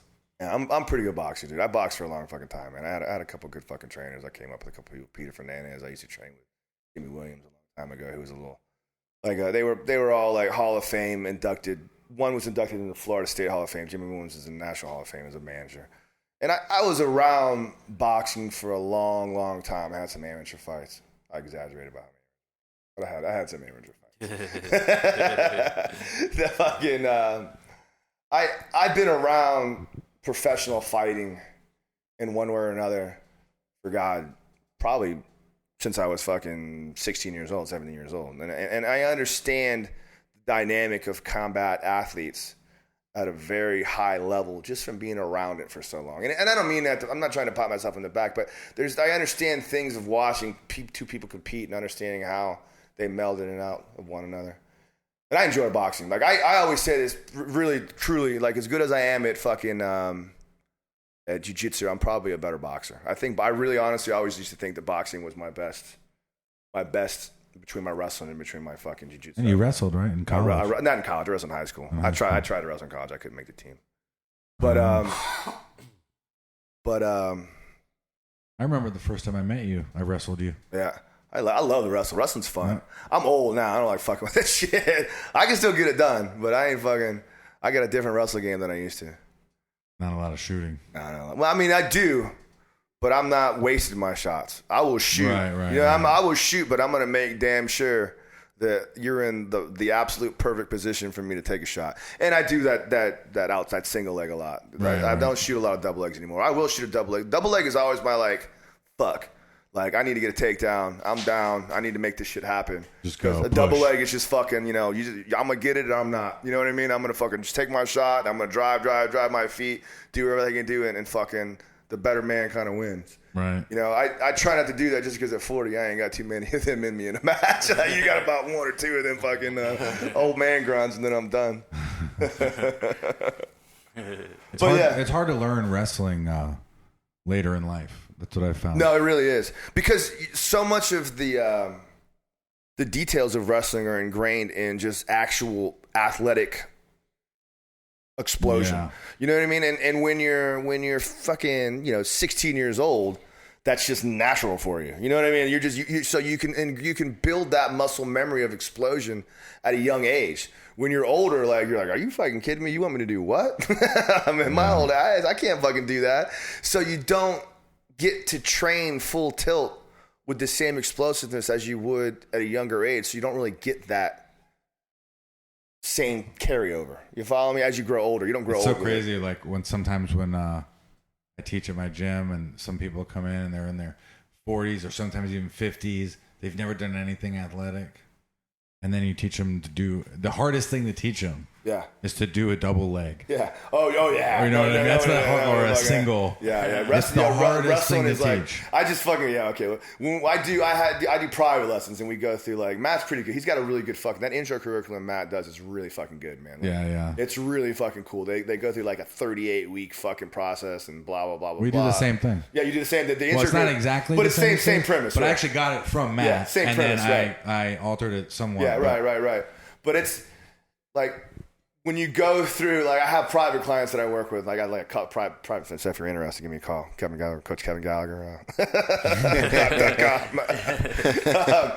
But when you're running through the intro curriculum, like, you know, they'll fucking be okay with the leg locks and arm locks and shit like that. When you start to get the wrestling, I'm just like, dude, they got about fucking T-minus fucking 4 minutes to figure it out. I'm like, all right, cool, whatever, let's move on.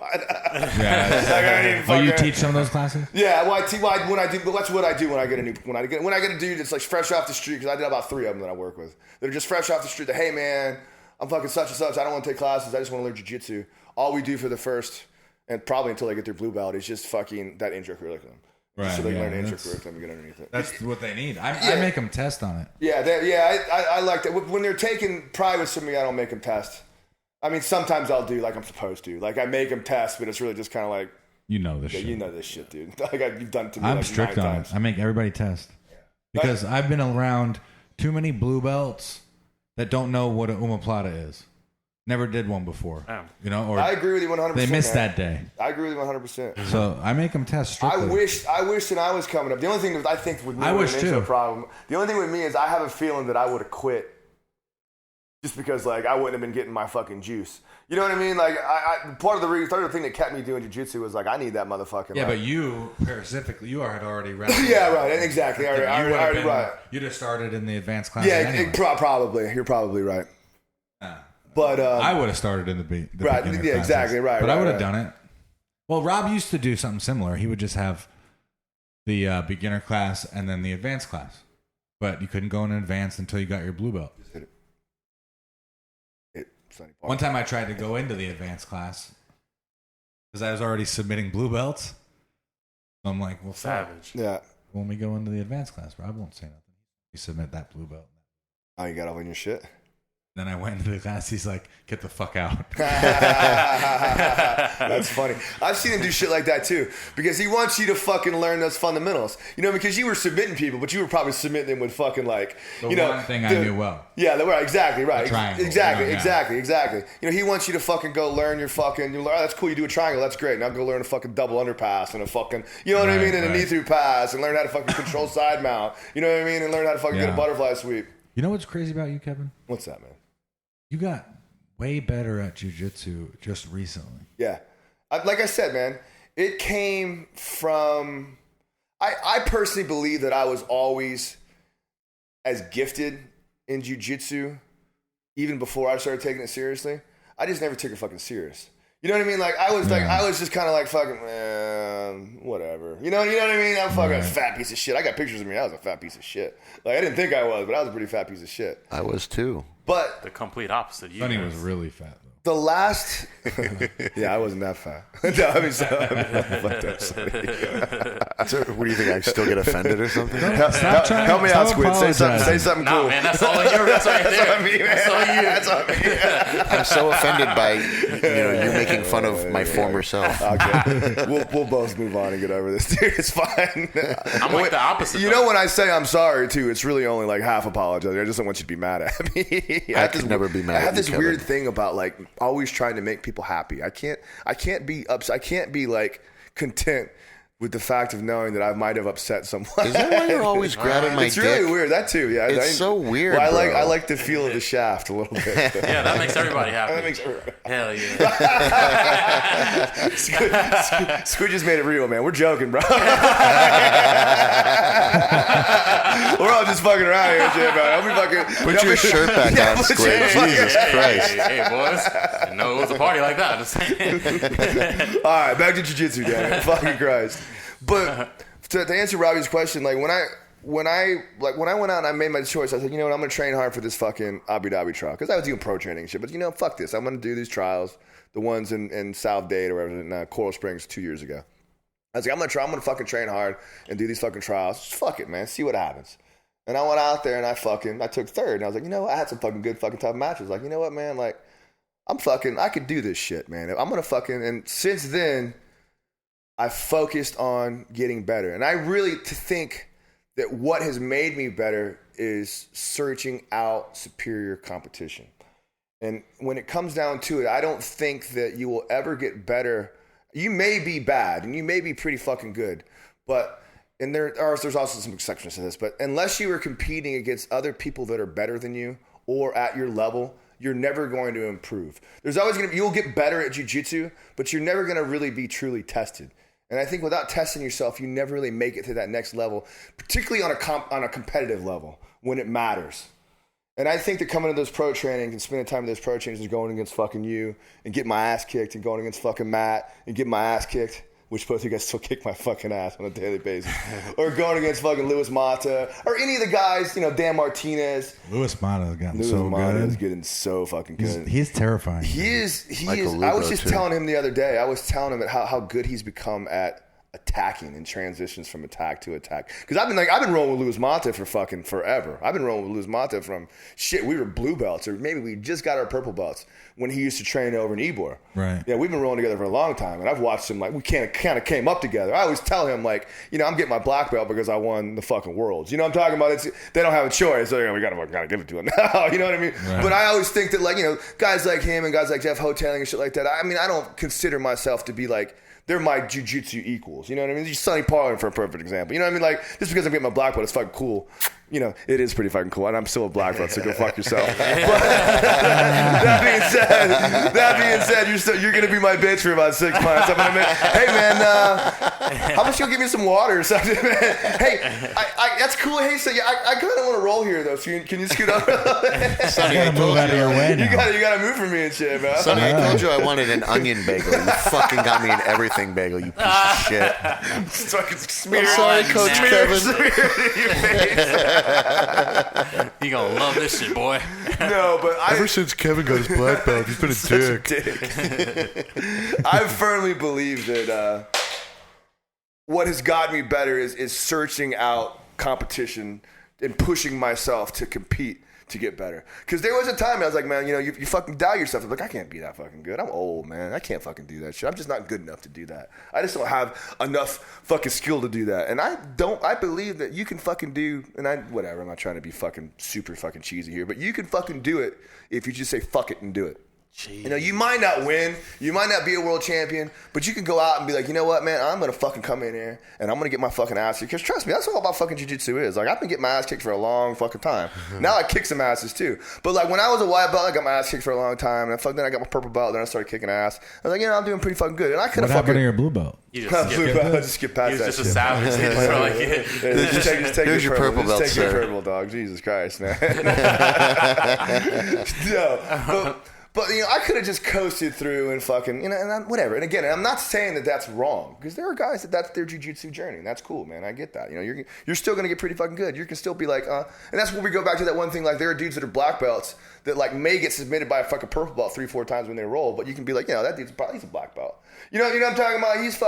He's an older dude. He's got the technique. I could roll with him and you could roll with him and be like, yeah, he knows jiu-jitsu and shit. Like, this young fucking buck stud purple belt is owning him. You know what I mean? But like, he knows what the fuck he's doing and shit. Yeah. But like, I could have coasted through. But when I hit that fucking brown belt and I went and I competed in the fucking trials, and I was like, man, you know what?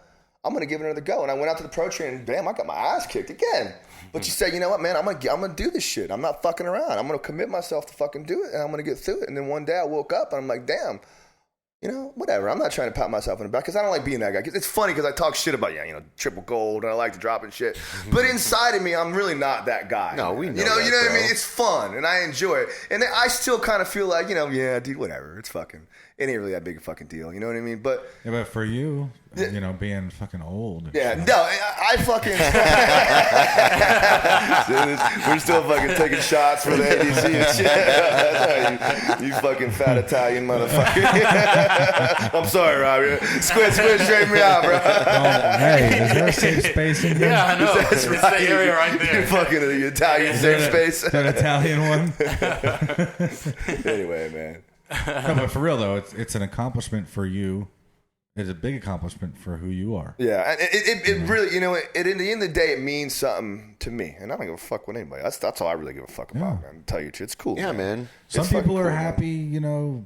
They got a job at 7-Eleven. Exactly. And they're like, damn, I got a fucking job. Right. I am making it. Right. Meanwhile, you give me a job at 7-Eleven. Yeah, man. Sonny, we're going to be like, what the fuck happened? Somewhere we fucking went wrong. Yeah, something ain't right. We do. I know exactly what you mean. I know exactly what you mean. So it's all relative, really. But you know, I agree with you for sure. I've done like 4 competitions since I got my brown belt, and had I chose to not do that, I wouldn't have had the chance, you know, the opportunities that I had. You know, I beat my first black belt in a competition. Right. You know, that wouldn't have happened if I just sat home and didn't compete. Right. You know, I don't get why people don't want to compete. Like I know I that don't get it either. I know that there are people that come in at a real older age, like an older age, like you know Kevin's age, and but it's all handicapped. And they come in. You know, no, I mean, it is. You know, I mean, if you're a fucking 265-pound fucking fat fucking 52-year-old, you're not going against some 18-year-old fucking 220-pound animal. No, that's true. I think I can shed some light on that for you because I have mixed feelings about competing. Like I said, I've competed about 4 or 5 times now at Brown, but I've never, none of my competitions have I been like crazy about it. Yeah. They've all been points of like anxiety for me. No, like, okay, I've got this Lilo code thing coming up, so it's like hanging over my head. Right. Or I've got the trials coming up, so it's like hanging over my head, and you know, and then I get anxious about, you know, being healthy, and am I training hard enough?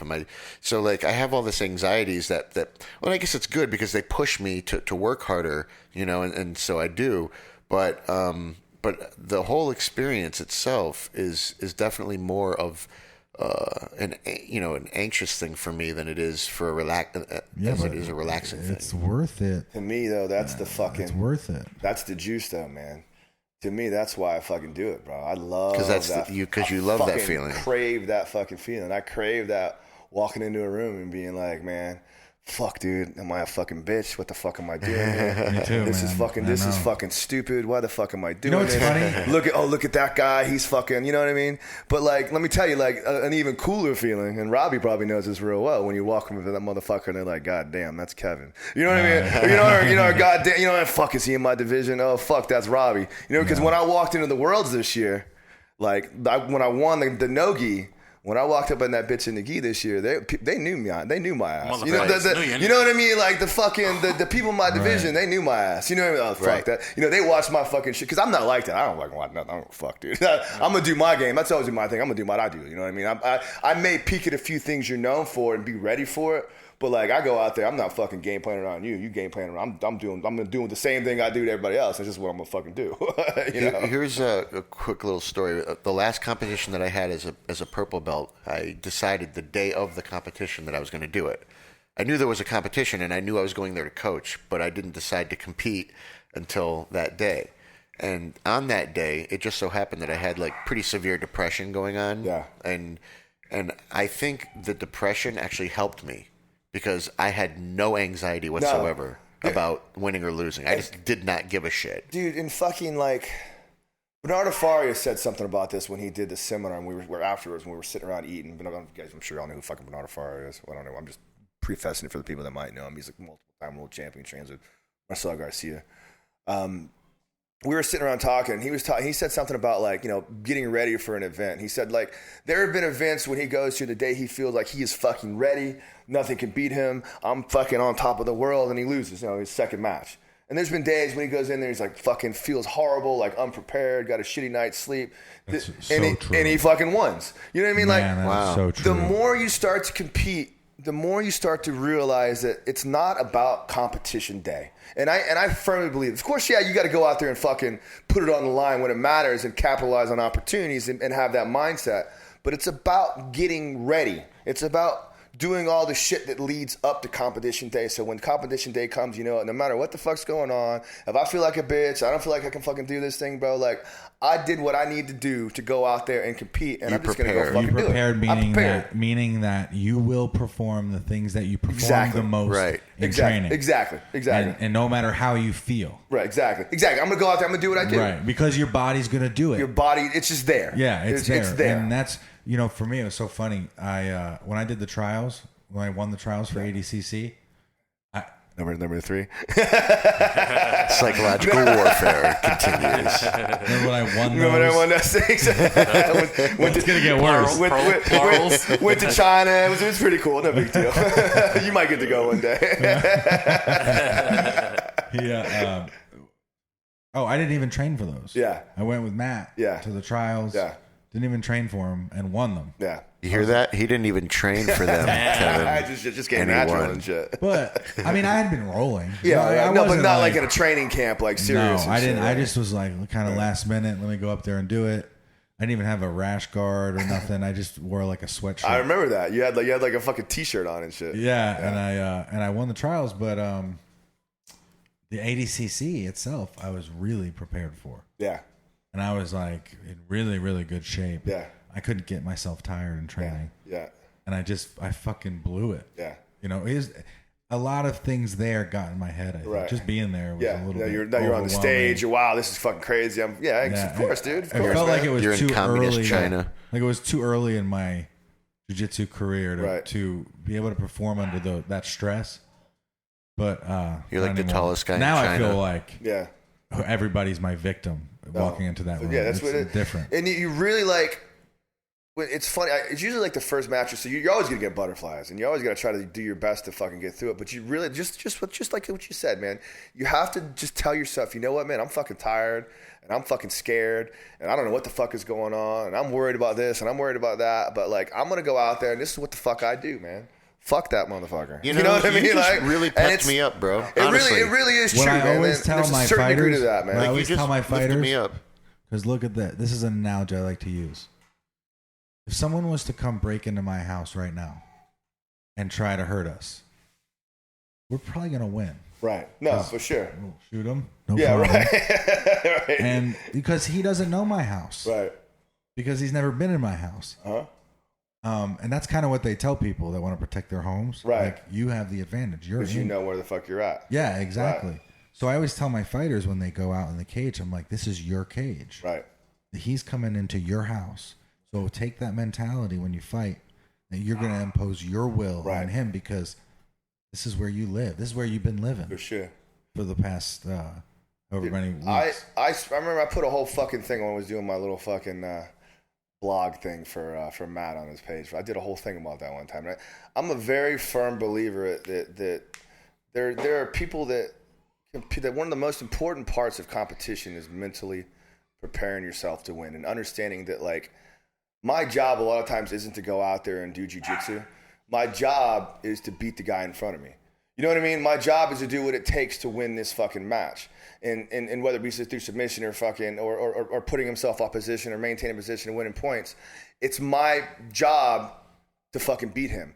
And when people start taking that mindset and thinking about that on a higher level, there's people that compete at a very, very high level that still don't understand what I'm doing is breaking my opponent's will. You know what I mean? When I put myself in a situation, there's always a moment in any match that I'm ever competed in where I can always say, you know what? This is the point where I either quit and gave up, or this is the point where, you know, my opponent quit and I broke my opponent. You know, when you get through that and when you're doing those things, it makes guys that aren't as good beat dudes that are better. Because dudes that are better don't understand that, and they get frustrated, and then they're not thinking about jiu-jitsu anymore. They're thinking about, oh fuck, I'm gonna lose. This is gonna happen. I'm doing that. They're not saying mentally tough. Like mental toughness is a huge underrepresented piece of competition. Some people have it. Yeah, some people have, and and again, there are even some people that their athletic abilities, and you know, and technical abilities go to a point where they don't need, they're so advanced that they don't really need that mental toughness and they get through by that. But in my opinion, I really think that like that's to me, I think what makes me a great competitor is that I just fucking I break a motherfucker's spirit, man. You know what I mean? I will be the better conditioned athlete, and if I'm not, I'm gonna fake it. You know what I mean? I'm gonna fucking plow you down, and I'm gonna do my best to break your game plan apart so I can impose my game plan so you're ineffective and I'm not. Exactly. You know what I mean? Speaking of that, your match, your recent match at Fight to Win Pro was magnificent. Yeah. In fact, I think I wasn't in very good shape for that match. I was upset. I wish I would have been. I wish I would have done it. I wish I would have been able to. I mean, I fucking had concussion problems, so I had to take like fucking a month off. Listen, I literally trained like twice before that. They used part of your match in the highlight reel. Yeah, that was pretty fucking cool. I mean, that was a pretty sick. Why? Because you were attacking. You were. They got you going for a knee bar on that guy. I don't mean he didn't do shit. No, but I think he would agree with me too. He pulled guard and he kind of got caught up in holding the guard. And I think he might have blew his wad a little in the middle in the beginning. Yeah, I think he threw up a couple triangles, which you defended. That first triangle, like I might have looked like a pro when I got out of that motherfucker, but I was like, it was one of them like, okay, let me stand here and fuck around for a second so if I can quit seeing stars, and then I fucking and then I get back in there and shit. That was tight as fuck, and then I was worried he was gonna finish the armbar. I pulled out right as he was reaching for that armbar. Anyway, was that shit gi? was tight though. No gi. Oh, okay. Yeah, that was tight. That was a leg lock guy, right? He was. Yeah, he was. You know, they told me he trained with Eric Alquin, so I'm assuming he's a big leg lock guy. But when I watched him, he played a lot of close guard. He liked pulling that close guard. I think if he would have stuck with the leg locks, he might have got a little bit fucking better. Because my leg lock game was okay. I actually almost caught that motherfucker in a couple, but it's not like you attacked him. Yeah, I use my. I'm still with the I attack leg locks, but I'm not really comfortable attacking leg locks with a real leg lock guy yet. I'm pretty comfortable enough to know how to get out of them. And to use them to try to advance my positions and stuff like that. But I wouldn't fucking think about if I was competing against you, I wouldn't put myself in, okay, let's play this game. You know, shut down. Yeah. let's play this game leg lock situation, you know? Right. But no, he to me he closed his guard up and he just kind of stayed there. And and if I had to pick one thing in my entire jiu-jitsu arsenal that I am absolutely the worst at, it's opening closed guard. Just FYI, make sure and write that down. Mental note. Nobody fucking plays closed guard note. anymore anyway. But if you can attack someone at their strengths, though, yeah, and beat them there and surprise them, yeah, that's even better. Yeah. No, I do. That's agree what John with Jones does. I do agree with you on that. You're right. He does. He fucking took down Daniel Cormier, and then he takes down when he fought Chael Sonnen. He took him down over and over again. Right. But he bought Glover Teixeira. He got on the inside and boxed him. Literally, you're so fucking right. I remember watching that, thinking to myself, "That's so fucking impressive." Because Glover Teixeira is just this massive. He wasn't even playing his reach. All he does is get it. All he wants to do is get inside of you and throw fucking bombs. And John Jones literally went right inside and was beating him on the inside and catching him inside of punches and throwing fucking elbows and shit. That was pretty fucking. That was pretty fucking impressive because Glover Teixeira at that point, he still is, but he was fucking. He was murking people. Well, his stand up was fucking just murdering people. Yeah, but you're right, it throws them off their game. Oh yeah. If I go at someone, exactly what they're gonna do. Who's doing Glover exactly Teixeira? what they're gonna do? He's the big Brazilian guy. He just fought not too long ago. Who did he fight? He just fought not too long ago. Sonny doesn't know MMA Who at the all. fuck did he fight? He fought another big name on he was the main event on a Fight to Win, I think, not too long ago. Or not the Fight to Win, a Fight Night. Fox Fight Night. Anyway. Whatever. That Glover Teixeira is bad. Fucking John Jones. He just lost, didn't he? Yeah, yeah, that's what I was thinking. He was like the main event or the undercard on a big fight not too long ago. Somebody knocked him out. Was it Anthony Johnson? Could have been. Might have been Anthony Johnson. Yeah, it was. It was because they did that meme with his fucking tooth because his tooth flew out. Yeah. They did that meme where the fucking tooth went out. He calls him a meme. Flew up. What do you say? Meme? Man, you're supposed to. You're not supposed to fucking insult me, Squid. You're supposed to just flawlessly correct me and throw the right word. You walked right into that one, dude. Fuck, man. You didn't even look back. Squid. You're fucking. Kevin won. You're here to keep us cool and not make us look bad, man. Come on, dude. dog. I had to on that one. You can't be talking about memes. What else did I say the other night that they fucking died laughing at? I called Adele Adelie. I was like, that song, that fucking hello, what's her name? Adelie? They're like, you mean Adele? I was like, oh, At least you're not as bad as me. I didn't know there was fillet of fish. So I go to McDonald's, be like, yo, let me go into one of them fillet fishes. That's pretty good. That's pretty The lady's gonna be like, the fuck do you want? Fuck? He said fish, so I'm pretty sure we can just get let me get a fillet of fish. And they're like, what the fuck do we have on the menu? You were pretty funny at Zapatero. that Coaching, was fucking funny, man. coaching in between bites of your hot dog, throwing out advice to I Werther, literally had like 2 hours. I like to think I'm really not a very good fucking like, AKA Matt Linder coach. I'm decent. I've gotten better at it, but I'm not very good at like describing things to people on the fly. You know what I mean? Like I can do it, but it's difficult for me to be someone like, okay, this guy needs to go for the arm bar, or this guy needs to get out of that fucking choke, and I'm like, you need to fucking what the fuck can't you do? Why don't you fucking know what you're supposed to fucking do? What the fuck are you fucking stupid? You're not supposed to do that. It's okay. I think Jason Hayden said at the last Secretary he was coaching somebody who was going against that kid Ethan or whatever, and he's like, watch out for that spinning shit. Watch out for that spinning shit. Yeah. Watch out for that spinning shit. I remember that. That's okay. I love Robbie's style of coaching. You know, what was it that you said? Well, he's got to attack you at some point, or the ref is going to say something. Right. Hint. Yeah, exactly. You know who's really a good mat side coach is fucking Arroyo. Arroyo is like, mastermattarroyo.com, FYI. He is very, very good at vocalizing and verbalizing in real time the things that you should or shouldn't do. It's really kind of an uncanny ability that he has. He's a very, very, I've watched him, and he's been like my ringside coach and it's not even maybe a lot of times about an actual positional type situation. It's about how you should be breathing. It's about how, exactly, how much Your time is left. level. You need to get this pass, or you need to do this. He's really right there in the moment, and he's really good at like, particularly like Danaher, the same thing. Really good at not just saying, okay, break that grip, but take your left hand, reach underneath the chin, grab the wrist, pull out. You know what I mean? And giving you a step-by-step sequential type, real time. Actually, that's funny. Matt has actually helped me a lot now that you talk about it. In a lot of jiu-jitsu matches that I've won in the past. Yeah, he's really good at it. He walked me through something that I never did before. Yeah. In a match, and it worked amazing. Yeah. It was with AJ Agazarm. Yeah.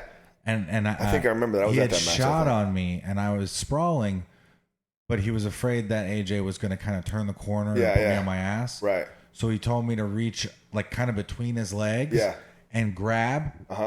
So that no matter what he did, he can't turn the corner. He couldn't turn the corner, and he couldn't put me down. Right. And I was able to shoot my legs out and take his back. Take the sprawl. But he told me to get that grip. Yeah. And I remember that specifically. I was like, thank God he told me to do that. Matt told me to use my man strength and pull it out. That's exactly what he said. That's pretty Come on, Sonny. Use your man strength and pull it out. That's pretty awesome. Talking about a dude's arm. That's pretty awesome.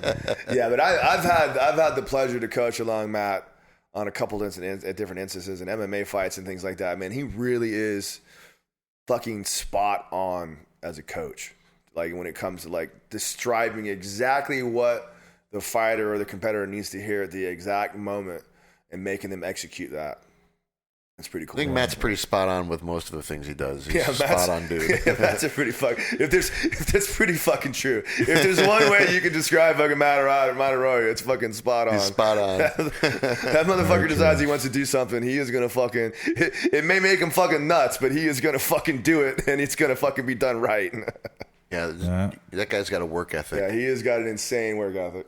And just desire and drive to be fucking better. I wish, God, Matt's one of them people, and I'm not saying this to be cheesy, because I know a lot of people say it all the time, but if a lot of people are saying it's true, like Matt Arroyo is really one of those people that just by being around him, it makes you a better person. It makes you want to do more, because he just is constantly watching his work ethic and watching the way he fucking like handles himself and does things, and he's never having an off day, and he's always fucking. You never see him in a bad mood, man. When's the last time you ever seen him fucking talking shit, or this fucking shit? I can't believe this shit. Never. It just doesn't happen. I've never seen him in fucking maybe when he first had his first kid, or he first had his second kid, and he was like, going on that fucking no sleep for fucking 6 weeks fucking post-child fucking thing. Yeah, maybe in a couple of those things, I would see him fucking start to like, you'd see the crack a little bit, but like he is so amazingly on point in every class he's ever taught me in fucking the last 8 years of my jiu-jitsu career. He also does some pretty funny impressions. It's amazing how it's uncanny. He does a GSP and a Michael Bisping. My favorite though is Danny when he impersonates Danny. He does Top Cat real good. Fucking. That was Kevin. That's how you impersonate Danny. You just say fuck or fucking every other word. Yeah. Top Cat. Just complain about something. You can bitch about something. Say fuck.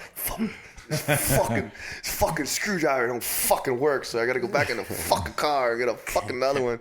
This is a great story. I don't know if Danny wants me to tell this story, but I'm gonna fucking tell it anyway, bro. This is fucking good. You guys ever heard the fucking story about Danny Top Cat when he got in that fight and he fucking bit that dude's ear off? Oh, Jesus! You told me before. Am I not supposed to tell that story? Is that I don't know. Fucking, he's probably gonna kill me. I don't know. I can't remember if he told me this and told me to keep it in confidence. But he told me. By the way, it's out there Uncle now. Coach Kevin is the worst secret keeper on the planet. I try my best. I just can't. I can't help myself. Now it's on a podcast, and I will beat you up and I will beg you to tell me the information. But when you tell it to me, no, right? It's very, very. It's almost next to impossible. I can't help myself. Vulnerable information. It's vulnerable at that point. Don't give this guy security clearance. I won't even do it on purpose. It'll just fucking slip out and be like, God damn it, I don't even know how the fuck that happened.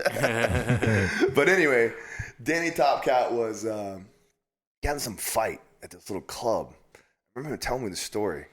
Like he was inside the club and he got in fucking little tussle. This is back a while ago. He had like long hair. This is probably like early 90s, mid 90s. So he came outside and he fought this dude. And he fought him in the club, and then he went out, and he was driving down the street. And he was getting his car, and he was driving back, and the dude was still outside. And he saw him drive by, and he was like, yeah, fuck you. And then he was like, fuck me. So he fucking he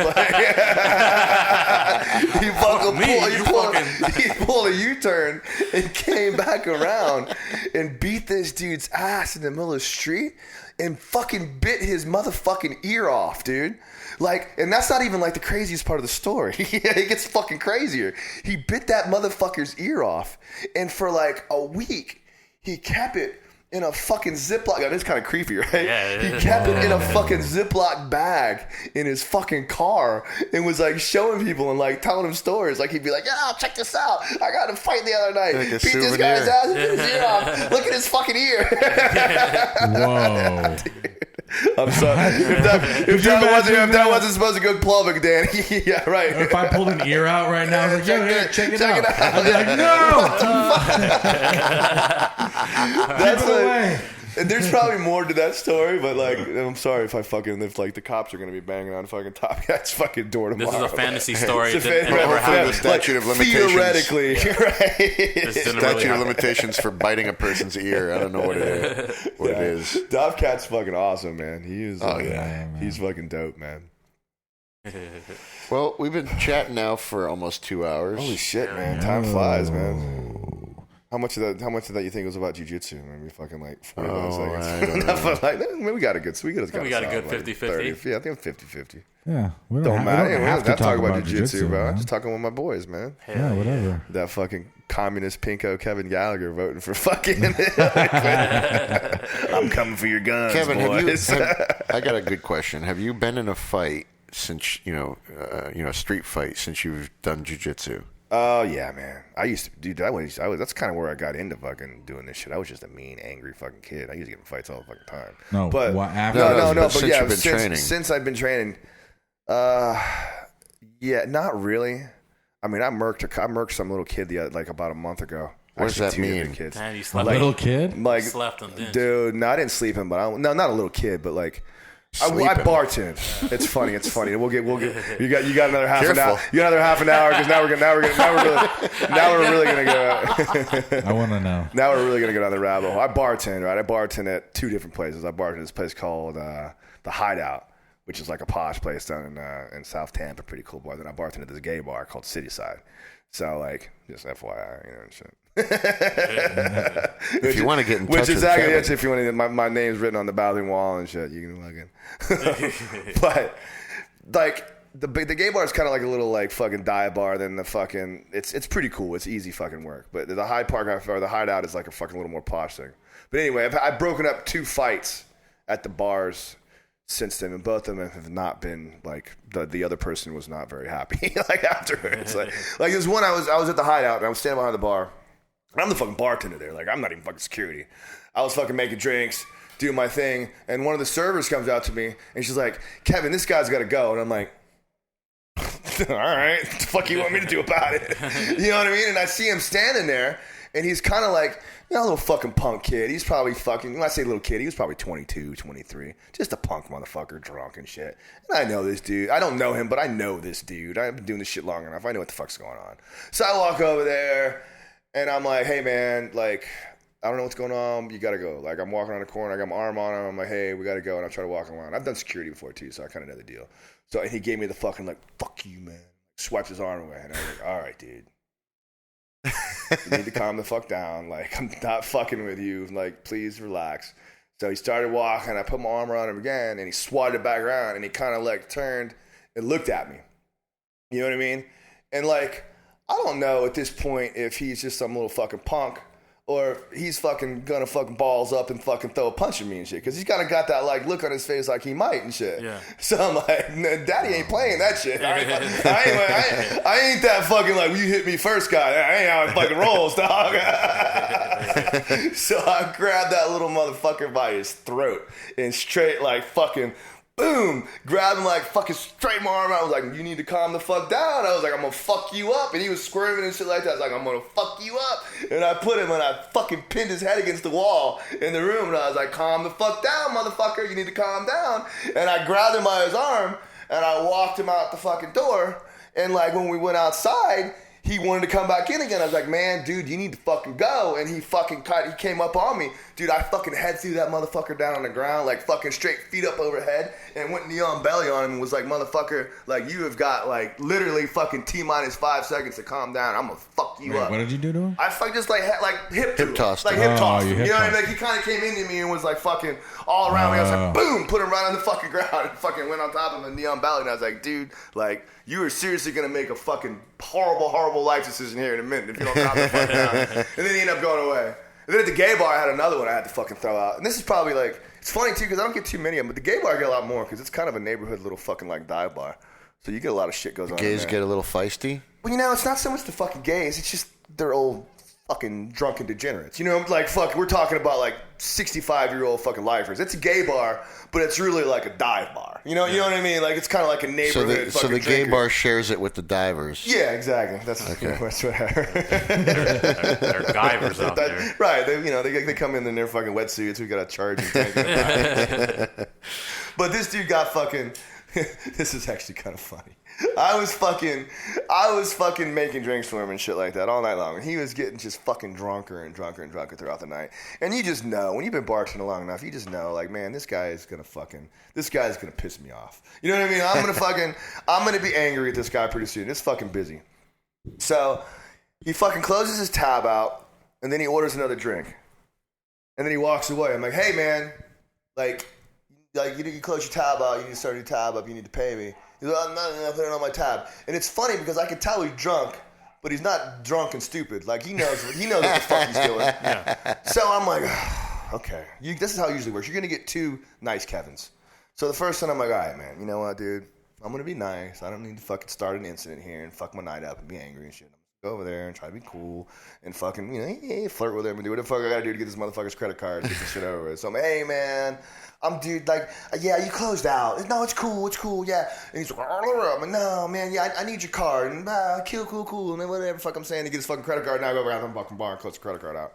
So he comes up again, a couple drinks later, he runs up his fucking tab. And I'm like, "Hey, man." And I'm like, "Okay, thanks, man. You gotta close your tab out." And he's like, and he's just standing and he's not signing it.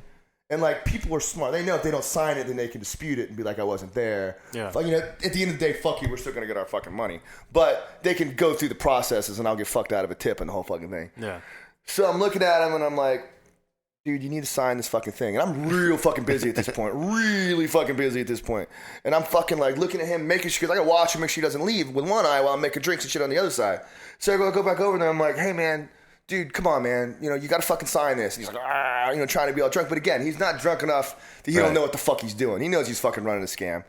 So finally, I just fucking, at this point, I'm fucking seeing red. I'm like, you know what? Fuck this shit. I just grabbed it and said, you know what? Fuck it. I just grabbed it and threw it behind the bar and went about my fucking night making fucking drinks and fucking not thinking about anything like that. Well, that motherfucker came behind the bar and he was like a bigger dude. He was an older gay dude, but he was a fucking kind of like a fucking stouter, like, you know, he was a fucking dude and shit, man. You know what I mean? So he fucking comes behind me and starts getting all like snapping his fingers like girlfriend and shit. You don't talk to me like that. I was like,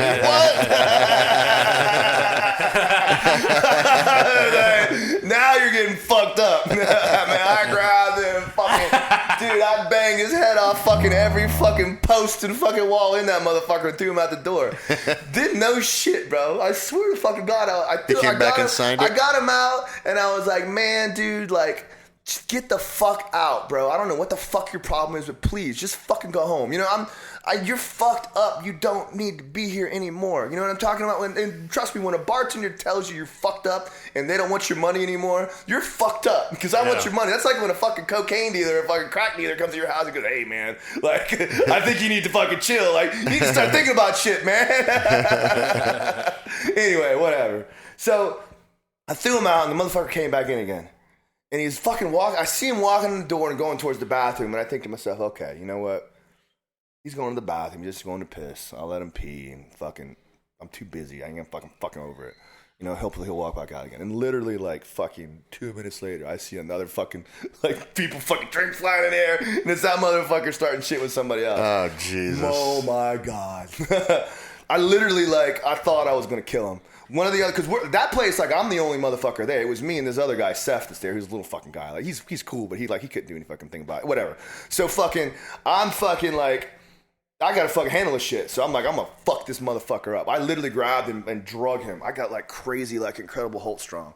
He fell on the ground from the fight. I grabbed that motherfucker by his like polo shirt and like straight up like farmer fucking carried him and picked him up and was swinging him. And Seth said like you had him in the air, like swinging him back and forth like a suitcase as I was walking out the door and fucking split his eye open again. And I had him out on the fucking street and I had my knee on his face. So I was fucking about to smack him. I was like, I'm gonna, like Neon Belly, like I'm gonna fuck you up if you come back in here again. Like no fucking around. Now, I'm minute with this guy. The kid I was a little bit over it. I was like, I am going to fuck you up if you come back in here again. Like it's not gonna be nice. This is the second time you're gonna get fucking hurt. And then like the cops came and the whole fucking thing dealt with it. He tried to fucking sue us because he cut his lip and he cut his head. And he turned in, because fuck him, he was dragging on the fucking ground. What the fuck you want me to do about it? Wow. And he was rubbing blood on the wall, like, oh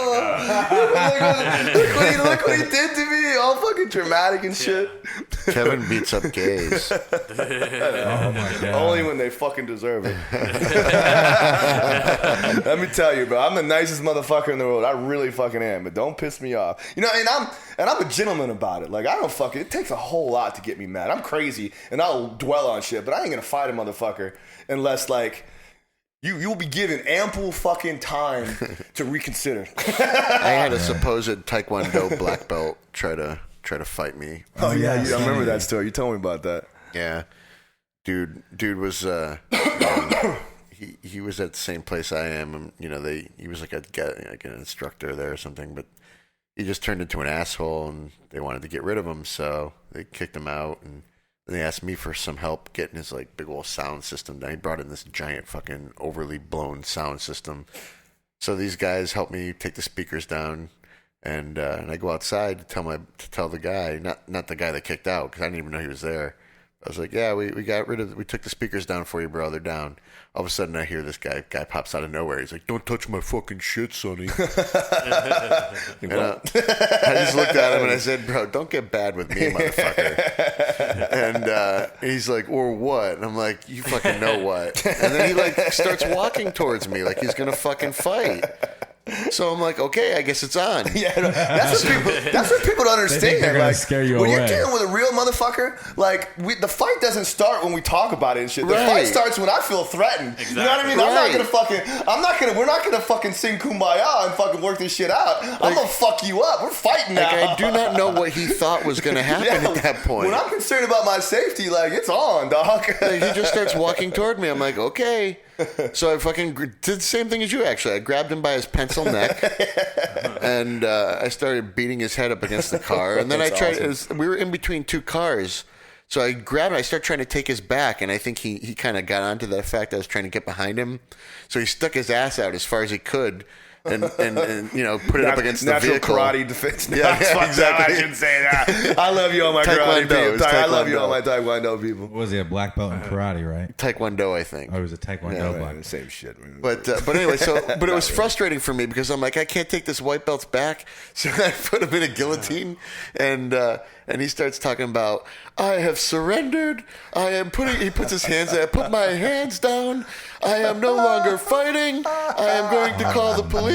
Oh my god. So then he fucking. That's awesome, dude. So then he But you remember the part when you were fighting me, motherfucker? Yeah, when you So I just approached let me. go. I push him away. I let go of him. I'm like, get the fuck out. So he pulls his phone out. He's calling the police. And he's calling the police. I'm like, oh, you got to be shitting me. I'm going to go to jail now. So, Right. So I don't leave because I'm like, all right, that's going to make me look real bad. It's gonna make it worse. Let's just Yeah. fucking deal with this. Maybe we can fucking get Right. out of it Maybe with I a can talk conversation. my way out Talk of it, my way yeah. out of it and shit. So I go back inside, and then he goes back inside, but he goes upstairs, right? And Was he one of like the owners there? Was he like an instructor there? He or was just- like an instructor. They do, Yeah. they do a karate thing there too.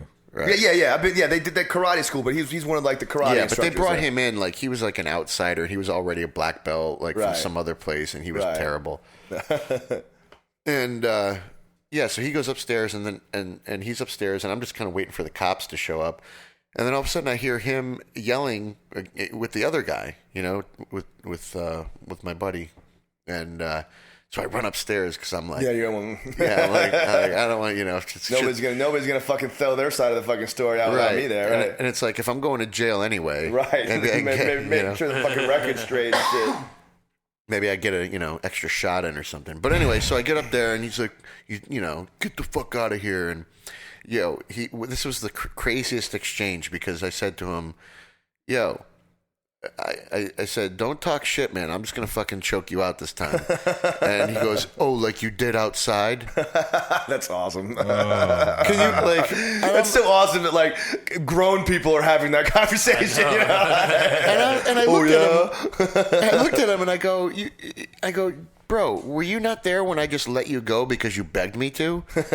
Like, were you not? So anyway, so I leave. I go downstairs because I don't want to escalate it any further. So then my buddy comes downstairs. He's like, Sonny, you can go. I'm like, what do you mean? He's like, yeah, he never called the cops. He basically faked it to get out of getting his ass kicked. Oh wow. He faked calling the cops. That's so funny, man. Yeah, it was fucking. That's so it's funny, insanity. Yeah, but Insanity. you hit his head into. Yeah, I mean, I kind of, when I was during the course of me defending myself, I may have smacked him into a cop car a couple of times, and that officer had to get the car fixed. I love that about you, Sonny, because you're Mr. fucking Teddy Bear too, but you got that fucking you got that man up in you. Well, some people, pissed me off. not everybody does, but you got that fucking like. What? I mean, he walked toward me like he was going to fight me. Right. I mean, Yeah. And then he started immediately bitching out. Like, I just didn't compute. It was like one of those situations. You ever been in one of those situations where something is so crazy that you don't even really know how to respond to it? Right. Like, I had a guy walk up to me once, and he's like grabbing my arm because I have tattoos on it, and he brings his kids over. He's like, look, kids, look at the man's tattoos. I don't know this motherfucker. But I was so literally so shocked that this was happening to me that I didn't do it or say anything. I froze. How do you react to that? I froze and stood there like a fucking museum, like I'm in a museum letting the kids look at my arm. And then I walked away afterwards. I'm like, why the fuck didn't I say something to this guy? Like, yo, you're going to draw back a stump. What did somebody else say to me? I remember fucking... He grabbed your arm?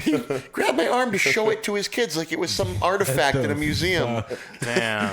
I remember my friend... You should have slept him right in front of his kids. Why? Wow. People have balls to do that. Yeah, people are fucking weird, man. It's I crazy. think it's all in part of... people are What's crazy. wrong with that guy that he would do that? Yeah, he think that would be cool to just go fucking like... I think it's what all in in the his part. mind makes him do that? People just feel entitled to do shit. Yeah, I think Nowadays. so, man. Yeah, I it mean- really is true. It really is true, man.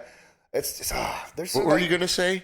my friend Nick one day, he told me a story one time. It was pretty funny. He was like at a mall or something like that, and some little old lady like came up and was like talking to his child. Had no idea who it was, and he was like, "Oh, what a cute kid," and like telling him a story. He's like, "What the fuck are you doing? Like, quit touching my kid, you creepy old bitch." You know, she was all like petting his head and stuff. He was like, "What the fuck are you doing? Like, get the fuck out of here."